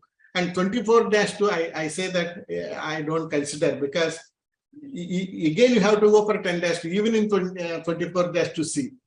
So instead, they again 10 points, additional 10 points, and there are no points within 3-degree circle. And so always you go for 24-2, see an indication for 10-2, and repeat the test with 10-2. Thank you, sir. Thank you.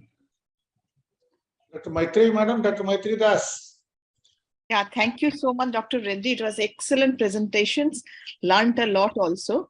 And I just want to echo the same thing, because after getting this thing, the 24-2C, so I have started doing for the glaucoma suspect cases when I feel like the patient is having some problem in the disc. So in those situations, I might take the help of the imaging technology, OCT also. And if there is any doubt there, what I'm suspecting already in the disc, then I'm getting something in the OCT, I send the patient for 10-2, and surprisingly, the patient is having some defect there, which is not there in 24-2. So unfortunately, I don't have that picture with me, but I have seen that thing there in the central portion, which has been seen in the OCT, RNFL, but not in the 24-2. So, should we do this kind of tests or more often for the glaucoma suspect cases? No. Once you suspect glaucoma, the glaucoma you are suspecting on what basis? On IOP basis, on disc evaluation, or family history, and on which basis we have the glaucoma suspect? RNFL defect for this. When RNFL defect is there, naturally you see the direction of the RNFL defect, whether it is going towards the macula. In 24-2, we are likely to miss. Yes, sir. Likely to miss, but it gives some indication for the repetition of, because you already suspected glaucoma, so you don't leave the patient there. And in this case, we need not repeat the 10-2. We are strongly suspecting, we got some information from the visual fields, immediately you should ask OCT. And OCT, most important thing is ganglion cell analysis. Yes, sir. Ganglion cell analysis you will get, and another most important thing is what you see. The most important thing in OCT, you always concentrate on the clock hours,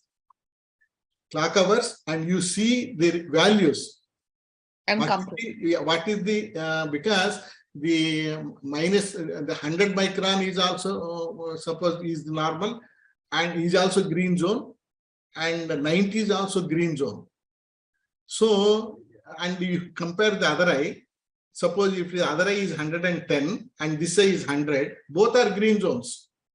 So there is a disparity between these two. Then you can take into consideration something is going wrong. And immediately, most important thing is always ask ganglion cell analysis.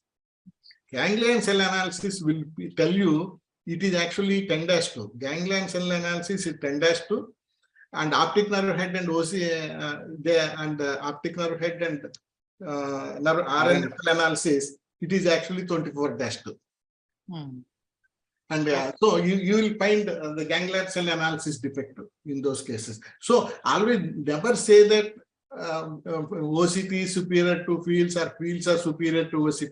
They are complementary. So when you are suspecting glaucoma, don't leave any stone unturned. You ask for 24-2 because you are seeing the defect there. Unless otherwise there is a soft exudate because of the nerve fibular infarct due to some other cause, and that may be producing that nerve fibular defect and is non-progressing. But that is a different, till we have to do OCT. OCT also helps to pick up early glaucoma. And sometimes we see visual field change with normal OCT. But the most important thing is values of the nerve fiber layer. That is very important. Values. Even in ganglion cell analysis also, you see the nerve thickness, either 180 microns, 90 microns, whether it is decreased or not, what is the comparison to both these. The values must be taken into consideration, not the colors. Yes, sir. Thank you so much. Thank you, sir. Dr. Tudu, Dr. Tudu. Yeah, unmute yourself. Yeah. Yes, sir. So good evening to all. Dr. Reddy has elaborated very nicely, and I just wanted to know whether we should test the visual field with dilated pupil always or not. No. Normally, the visual fields are taken in a normally the statistics analysis with a normal pupil of 3 to 3.5 millimeters. Okay, sir. But there is no harm in taking the, because in our OP, busy OP, there is a cataract and the patient is not likely to do well. Normally we dilate the pupil and we repeat the test, and we should know the effect of dilatation. So if at all it produces a generalized effect. So the generalized effect will not affect the localized scotoma. The mean deviation may be 2 dB to 1 dB, maybe more. But in general, even if you with a dilated pupil, you can do the test. And if there is a localized scotoma, you give value. Because localized scotoma is not due to the dilated pupil. Dilated pupil will have a generalized effect. Okay, thank you, sir. Madam, Dr. Sainur, madam, Dr. Sainur. You are muted, please unmute. Yeah, good evening. May I ask one question to Dr. Reddy? Sir, in your presentation, you have shown in one slide the 24-2 alongside the 24-C field.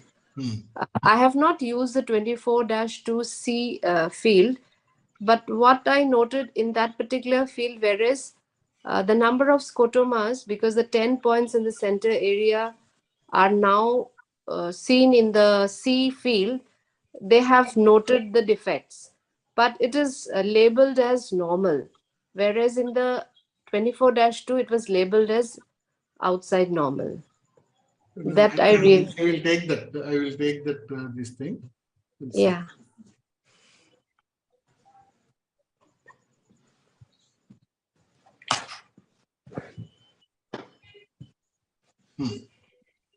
Yes, sir. What you are telling? Yeah, what I was saying is that on the left hand side, This okay, is the 24-2 and this is 24-2C. It's the same patient. Yeah, in the Sita fast. In the Sita fast. Sita faster. Now on the left hand side is the 24-2 Sita fast. Sita fast. Yes, which is labeled as outside normal limits. And on the yeah. GHP is labeled as outside normal limits, and this is labeled as within normal limits. Within normal limits, whereas it has unmasked some extra scotomatous points. So I could not understand this. Actually, here in this case, actually, we don't give much importance to the glaucoma hemifield test. Because we are more concentrating on the central area. Okay. So the zones may be on calculation. It is actually borderline like. In this case, we don't see for glaucoma hemifield test because it is a known case of glaucoma. Yeah. So I mean, the field on the right hand side should definitely be taken as like scotomatous. So these scotomas are important. No, all are important. This is actually patient of glaucoma. After I got the software, I called this patient and repeated both the tests on the same day. So 2019 and 2019, only to know how effective is the 24-2C. Yeah. But actually, I am not very happy with the 24-2C because in this case also, by seeing this thing, I repeated the 10-2. Okay. So Yeah. here and in 24-2, suppose if you want to know the foveal split and all, within the 3 degrees, there are no points. So ultimately, yeah, 10-2 is required. So there is no point in going for 24-6 set of aspects, because we have to repeat the 10-2. That's why I stopped doing 24-6. There's no point. Thank you, sir. Dr. Only Deepak, thing would you is- like to have comment? Dr. Deepak? Dr. Deepak, are you there? Yes, thank you, sir. Yes, sir. Yeah. Thank you, presentation. I would like to ask your experience on blue on yellow and green on yellow perimeter. Which one is better? I don't have any experience. I started with white on white perimeter, remained as white on white perimeter. Anybody having any experience on this? Sir,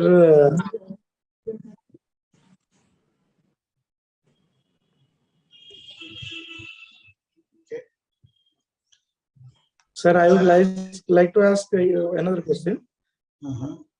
Please. Sir, if the background is 31.5 apostle base, and when we are giving the target, the less illuminated target is given, then how is that value is calculated? What, sir? The background illumination in white on white is 31.5 apostle base. Actually, in the static perimetry, the size of the stimulus and the background illumination, they remain constant. 31.5, that is the standard. It will not be altered. We don't change. Sir, if the stimulus intensity is less, the stimulus, intensity is less than 31.5. No, not 31.5. This that is actually that means 31 dB. The light is very dim, no? It is almost coming to the. Yes, sir. Sir, at about 30 decibel, it is the intensity is 10 apostle base. So it is less than 31.5. So how are you going to detect that? The retina will detect it. Background is 31.5. Actually, the contrast, maybe I don't know that one.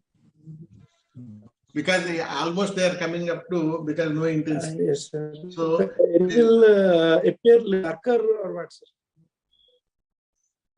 Actually, once it is going almost going to the sensitivity, 31 dB sensitivity means almost 31 dB. That means the light intensity, the 31.5 apostle base. 31 dB, the background illumination, no? 31 dB. Beyond that, actually, the retinal sensitivity beyond that one. Actually, if you see that background illumination and this stimulus size, when you see examining the patient, it appears bright only. That illumination, I think it is some contrast, something will be there. I don't know. Someone asked those areas will. Those areas will be a little bit darker or not, sir? Which one, sir? Sir, if it is 31.5 decibel, when the apostle base is between 20 and 30 decibel, so the macular sensitivity is around 35 to 37. So when we throw that intensity of light, it is a little bit of lesser intensity than the background illumination. So what color we will see, white or darker or what? Even in this, if you see the bowel, it is not exactly white. If you see the brightness of the stimulus, the size, and color difference will be there from the background and the stimulus, this one. Yes, sir. But sir, it is white on white.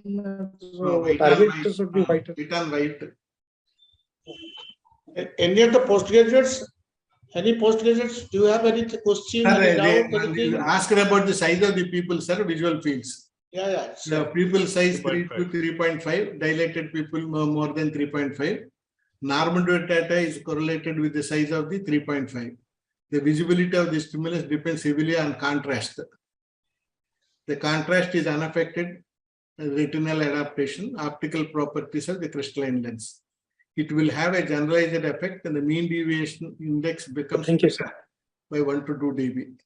The corrected mean deviation index, that is actually the mean deviation index minus the dB value of 7th deviation point, which becomes actually the mean deviation index of pattern standard deviation.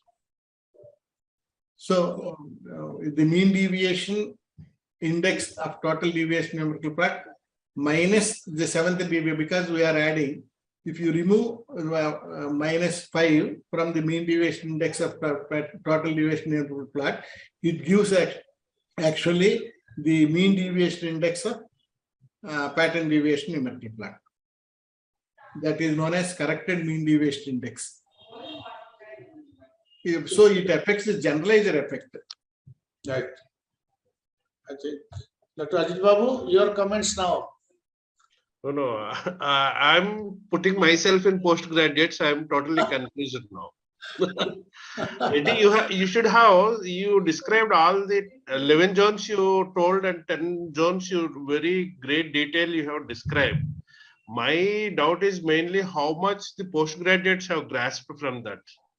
So if you can see, give some few examples of each zone abnormalities, whether the postgraduates pick up or not, that is what my... No, actually, this is only understanding. Yeah, I know, I understand. But if you take another 1 hour or 1.5 hours, and then I will tell about interpretation. Then each zone it will come, because see this thing and non-glaucomatous. Take for example the dim bulb examples, and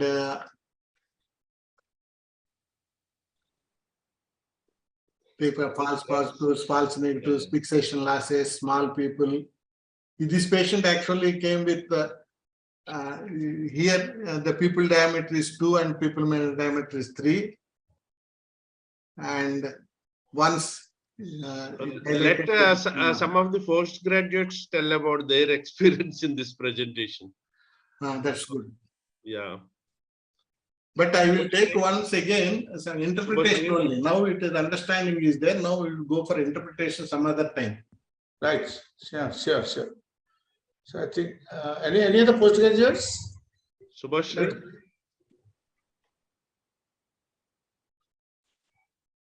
Subhashri, unmute yourself. Unmute yourself first. Yeah. Yes, sir. Yes. Tell me, what is your understanding about the field, whether it is improved or not? And you want any different method to grasp the details? Hello.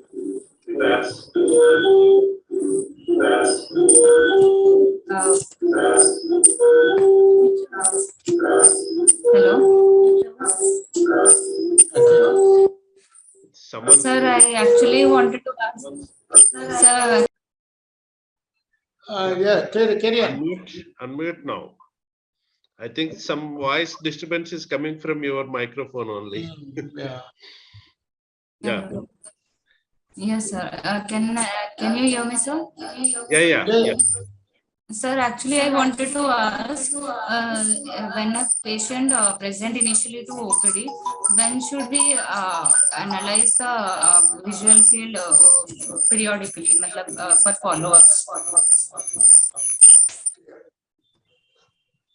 So for follow-up, usually, actually, once you diagnose glaucoma, it is always better to have visual fields very fast, once in 3 months, because why once in 3 months means glaucomas can be fast progressive and not fast progressive. So if you repeat the test within 3 months, we can come to a conclusion whether it is a fast progressive glaucoma or a slow progressive glaucoma. And another advantage is, unless otherwise we have 5 tests, we don't get the progression analysis. Oh. So once it is a glaucoma and established glaucoma, not much advanced, once in a year. Suppose an advanced glaucoma with a very central fixation, you ask frequently, and I told you, go for macular program. And 16 tests, it can be done in hardly 5 minutes, only 16 points. It all depends on at what stage of glaucoma you are diagnosing and how the patient is following the treatment and what is the control of IOP. All these things are taken into consideration. And they always see the disc evaluation. If you have a disc photograph or you write the diagram in a proper way and disc evaluation. Once you suspect some progression like disc hemorrhage appeared, disc hemorrhage, then you have to go for a visual. It all depends upon your clinical examination, the state of glaucoma, the stage of glaucoma, and how patient is following the treatment. All these things taken into consideration.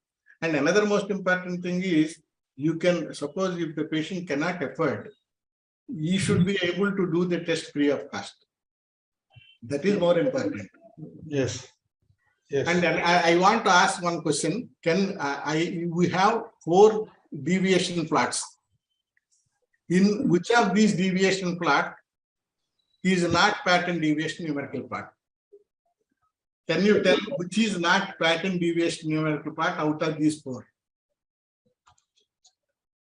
The PG students. Then I know whether you understood the my lecture or not. Now I gave you 4 total deviation numerical plots.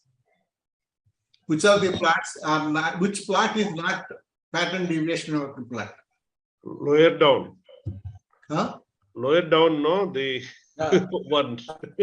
Lower down, why? Which is not having a 0. Correct. Sir, fourth one. There. Okay. Good. Yeah, understood well. This can be TDNP and PDNP. This can be TDNP, PDNP. This can be TDNP, PDNP. But this cannot be PDNP because there is no 0. 1 0 must be there in PDNP. Yes. Great. See. Yes. 0 is not there, so 0 means it corresponds to 7th best. actually I should have allowed the PGs to answer this, but can you comment on this? yes. 0 in raw data, 0 in total deviation numerical plot, 0 in pattern deviation numerical plot. Can you comment? Unmute and comment. First unmute yourself. Subhashri unmuted, okay. 0 blind spot. Subhashri, you were echoing it. Thank you. Acha, you both are sitting side by side. That's why it's. It I looks can like see that. the Vivekananda in both the frames. On both sides of Vivekananda, you are sitting, but somehow it is causing echo. You stop one device. You stop one device. You stop, then it will be clear. Yes. 0 in raw data means blind spot. No. What blind spot? Here it is 0. What do you comment? A 0 in raw data is absolute scotoma, not responding to the maximum light intensity. What is 0 in TDNP? It is normal sensitivity point. It's a peripheral point. So no. This actually the measured retinal sensitivity and the normative data are same. There is no deviation from normal field of vision. There is no deviation. It is a normal point. Measured retinal sensitivity and normative data, if they are same, it is 0. If it is better than normal, no sign in front of it. It is loss. It's a loss of retinal sensitivity minus APS. 0 in raw data is absolute scotoma. 0 in total deviation numerical plot is absolutely normal point. Like 0 in pattern deviation numerical plot, it corresponds to the 7th best deviation point. So the 7th best deviation point will become 0. So it -1 is the 7th best deviation point, because 7th best deviation point. The standard you will take only 7th best point, or it may vary. No, no, actually, any point can be taken. Yeah. But But will it be indicated in the? No, because it is standardized. All the parameters Okay. they take the took as 7th best deviation point. Actually, if you 10 is selected, and the 10 also the most important thing is take for example, we have to remove the generalized depression. Yes. There is a huge generalized depression. If you add 15, still generalized depression may not be removed. So in a chronological order, they put, suppose everyone failed in the class. One fellow failed by 7 marks, another fellow failed by 9 marks, another fellow failed by 10 marks, like that. You arrange in a chronological order and you want to give a grace mark. Suppose there is a huge, everyone failed by huge loss, defect. Suppose you added 15 points, nobody will. So you want certain percentage of people should pass. So they took the 7th best fellow and what is the deficit in him is added to all. So you know that minimum 7 people will pass. That is pattern deviation. That is pattern deviation. So pattern deviation is always a localized scotoma with minimum 7 points normal and My 1 point point must is be whether normal. the postgraduates got it or not. Okay, I listened to all the zones and the deviation, but is the postgraduates grasped it or not? So Anderson's criteria, why mean deviation is not included? Anybody will tell you, PGs. I don't think that. There are so many others are there. Only here. Yeah. Because in the localized scotoma, the non-edge points, 2 points must have a p-value less than 5% and 1 point will have 1%. And PSD p-value less than 5%, GH outside normal limits. If the localized scotoma fulfills these criteria, we can say that there is a chance of being this scotoma being glaucomatous if it stays in the area where you see glaucomatous field effects. Why the mean deviation is not included and only PSD is included? Because there is a very small localized scotoma and this contour is altered, thus so PSD will be significant. If this loss is confined to 5 or 6 points, and if the small loss is expressed in terms of mean deviation of all the points, as mean of all points, this is very minimal. So insignificant. That is why mean deviation is not included in Anderson's criteria. Anderson's criteria is to pick up very early localized scotoma, and mean deviation will be very highly insignificant because this loss is distributed to all the points as a mean, expressed as a mean. That is why it is not included. Still, they are not happy. Postgraduates' faces are not pleasing. Their faces are not pleasing, GR. Maybe They are totally in doubt. No, this anybody can comment this one actually. Yeah, let them comment. Okay. Subhashri, I'm seeing only your yeah, you can comment on this field. You can see the false negative 16%, mean deviation is 25. You can see false negatives are how much percentage, and for me it is coming the stop share. Yeah, 27%. And what is the mean deviation index? It is 16 something. 16.62. 16.62. How it correlates with a false negative 16%. 27%. And false negative 27 should be high, no? Higher than the above one. Higher than 25. You got the point, Ajit Babu? No, I want them to get the point, not me. No, you ask them. Because I am not seeing the normal value of that second test. Because it is obscured by that stop, mute, stop, participants. It is coming in that. So in this, there is something wrong. So you see the raw data, the inferior sign appearing in front of other than 0. So it is unreliable test. When it is replaced, bulb is replaced and the test is repeated. See, the absolute scotoma, and it is giving the correct value. So it is unreliable test. Inferior sign is appearing in front of 1. The bulb is dim. This test I did in 2015 and 2016 when I did the bulb and this thing, repeated the test. See. So that is why I always say that some of the textbooks, they write the raw data at the last, but we should get raw data at the first, whether there is absolute scotoma or inferior sign. You have to assess the raw data for reliability also.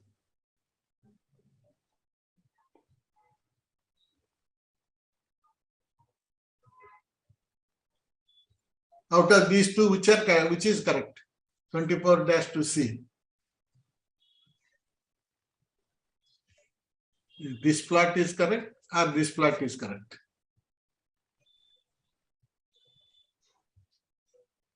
Both are all the,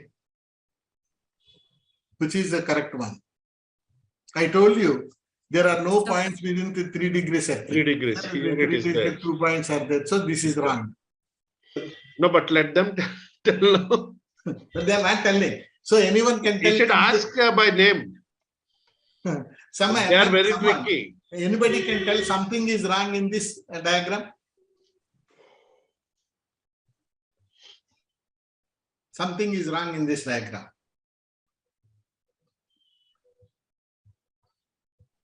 Normally threshold means this light intensity will have 50% times being appreciated, 100 times shown. That is the threshold. But something is wrong in this.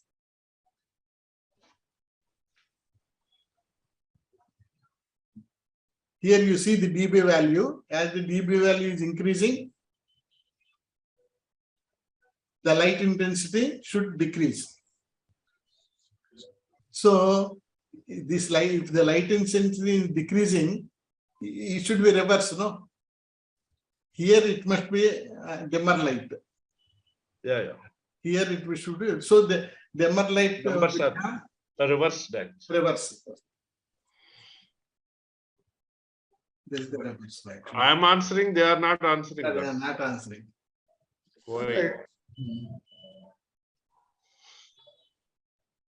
100% fixation losses, I told you, no? Now, can anybody comment? Put a teacup on the grayscale, because we in early 90s, we are used to told actually put a teacup on the grayscale. There is no value of the grayscale. It adds beauty to the printout. That is actually those words I wrote in my first edition of the book. Because we were told like that. But later I realized that the grayscale got huge importance. Yes. And can anybody comment why it was told like that? Put a teacup on the grayscale? They may not be understanding grayscale. If you put the teacup, you cannot see the grayscale. Only absolute values only you can see and interpret. But grayscale is also important. Why it is? Why it is? Or why it was told that it is not important? Yeah, both ways it is same. Either you. So most important is in the let them think. They are thinking very seriously. Shreya, you want to answer? Yes. This portion indicates maximum retinal sensitivity. They have two speakers. That's why resound is coming. One speaker they need to mute. Yeah, now you tell.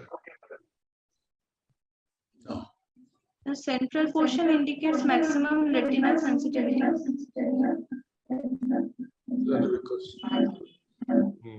No, actually what happened now?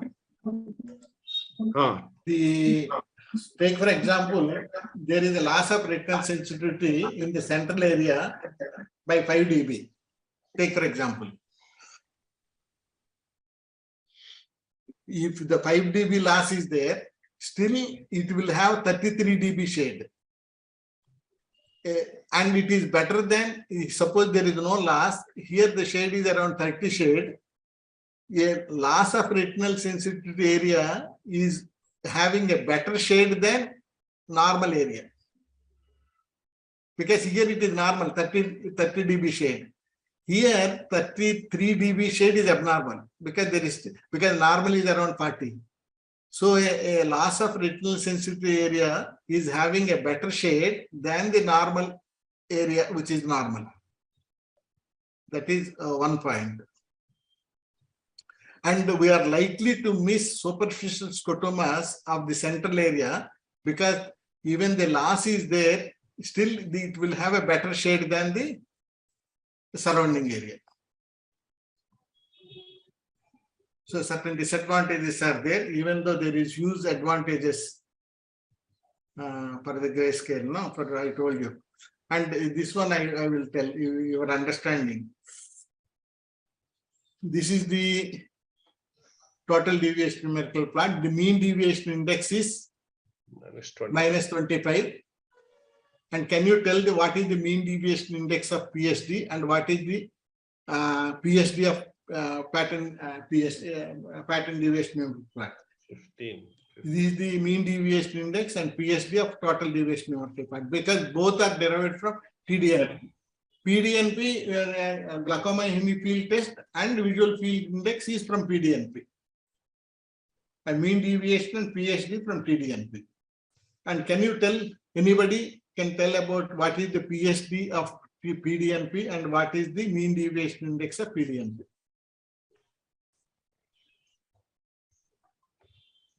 I think this is too tough for them. So what I say is, let them go through once again, let them go through what you have told. So then I think you can discuss and they can give a good answer. No, they were asked to read his book. Yeah, we already told. All these points are there in They were asked to read his book. Now they have the basic thing. Now they should read once again their book. Then you can answer these questions, etc. Then he will come next week. Yeah, it needs a little bit understanding. Take for example, now we are adding to all the points 15 dB. Yeah, 15, no. 15 so there is no change in the contour. There is no change in the contour. So PSD will not be same for both the TDNP and PDNP. Yes.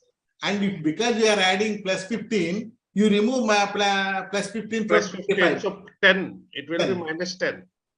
10.68. Yes. So it's do not require any big. No, it is simple mathematics. If you take the 0 and the same value in TDNP is minus 15, so you add 15.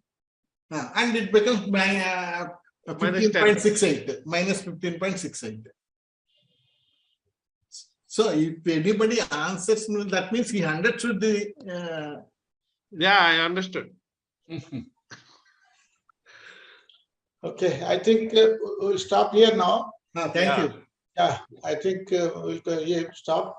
We'll stop and do you want his class, another class only on interpretation? We'll see. Once again, we'll see. Yeah, we'll plan out. Yeah. Yeah. So and only the postgraduates will speak in that class. Yeah. You will be showing different fields and let them speak. They should be able to speak. They should be able to speak. And this is given already the whole presentation. They can go through once and then yeah, we can discuss. Let them start this thing. Maybe half an hour or 40 minutes. Quick recap. Sure. That would be sufficient. Sure. Ms. Jyoti and Jyoti, do you want to play the video? Yeah, please play the video. Then you can. Sure, sir. I'll play the video, sir. Yeah. How many attended the course? About 56. Oh, good. Yeah. 56, but a lot of people must have seen without this. Yeah, directly.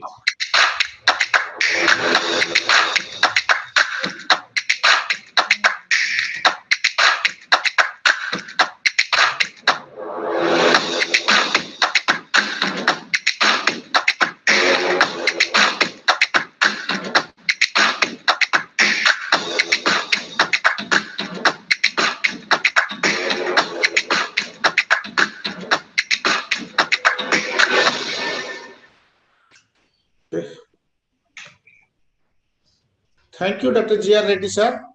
So it's a really wonderful time we had. I think it's today the highest time we spent with any webinar. It's more than 2 hours. And really, I think you explained very well about all this perimetry. So I think probably the students have understood, but I think they need once again they have to go through the book and let them understand themselves at home. Then only can have at least they answer some questions. So thank you, Dr. Reddy, and of course I thank all the panelists and moderators who participated in this webinar. So and the postgraduate students, we got number of postgraduates more, and also we got a lot of viewers, including some of the faculty, some of the postgraduates are there in this group. So thanks everybody for this nice webinar.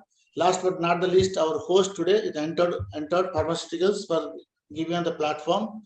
And last is Dr. Ajit Babu, so our mentor who made it this possible.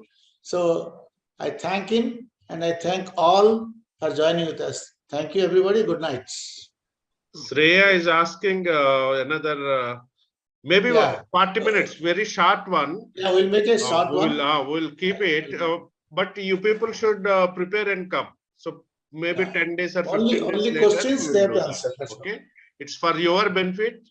You be prepared and you only answer. He will be showing the pictures. You answer. If there is any deviation is there, he will correct it. It is for us to learn. Okay, combinedly we are learning. I am also learned today, lot of it. A lot of things learned. Yeah. No, actually, they must get prepared, and then only the interactive section will be. Yes, sure. Okay. Okay. Bye then. Good night. Thank you, Ajit Babu garu. Thank you, GR Reddy, for you have taken a lot of pains actually. He is a busy practitioner, so it's very difficult for him to arrange the whole thing as per your requirement. Thank you very much, GR Reddy. Bye. Thank you, sir. Bye.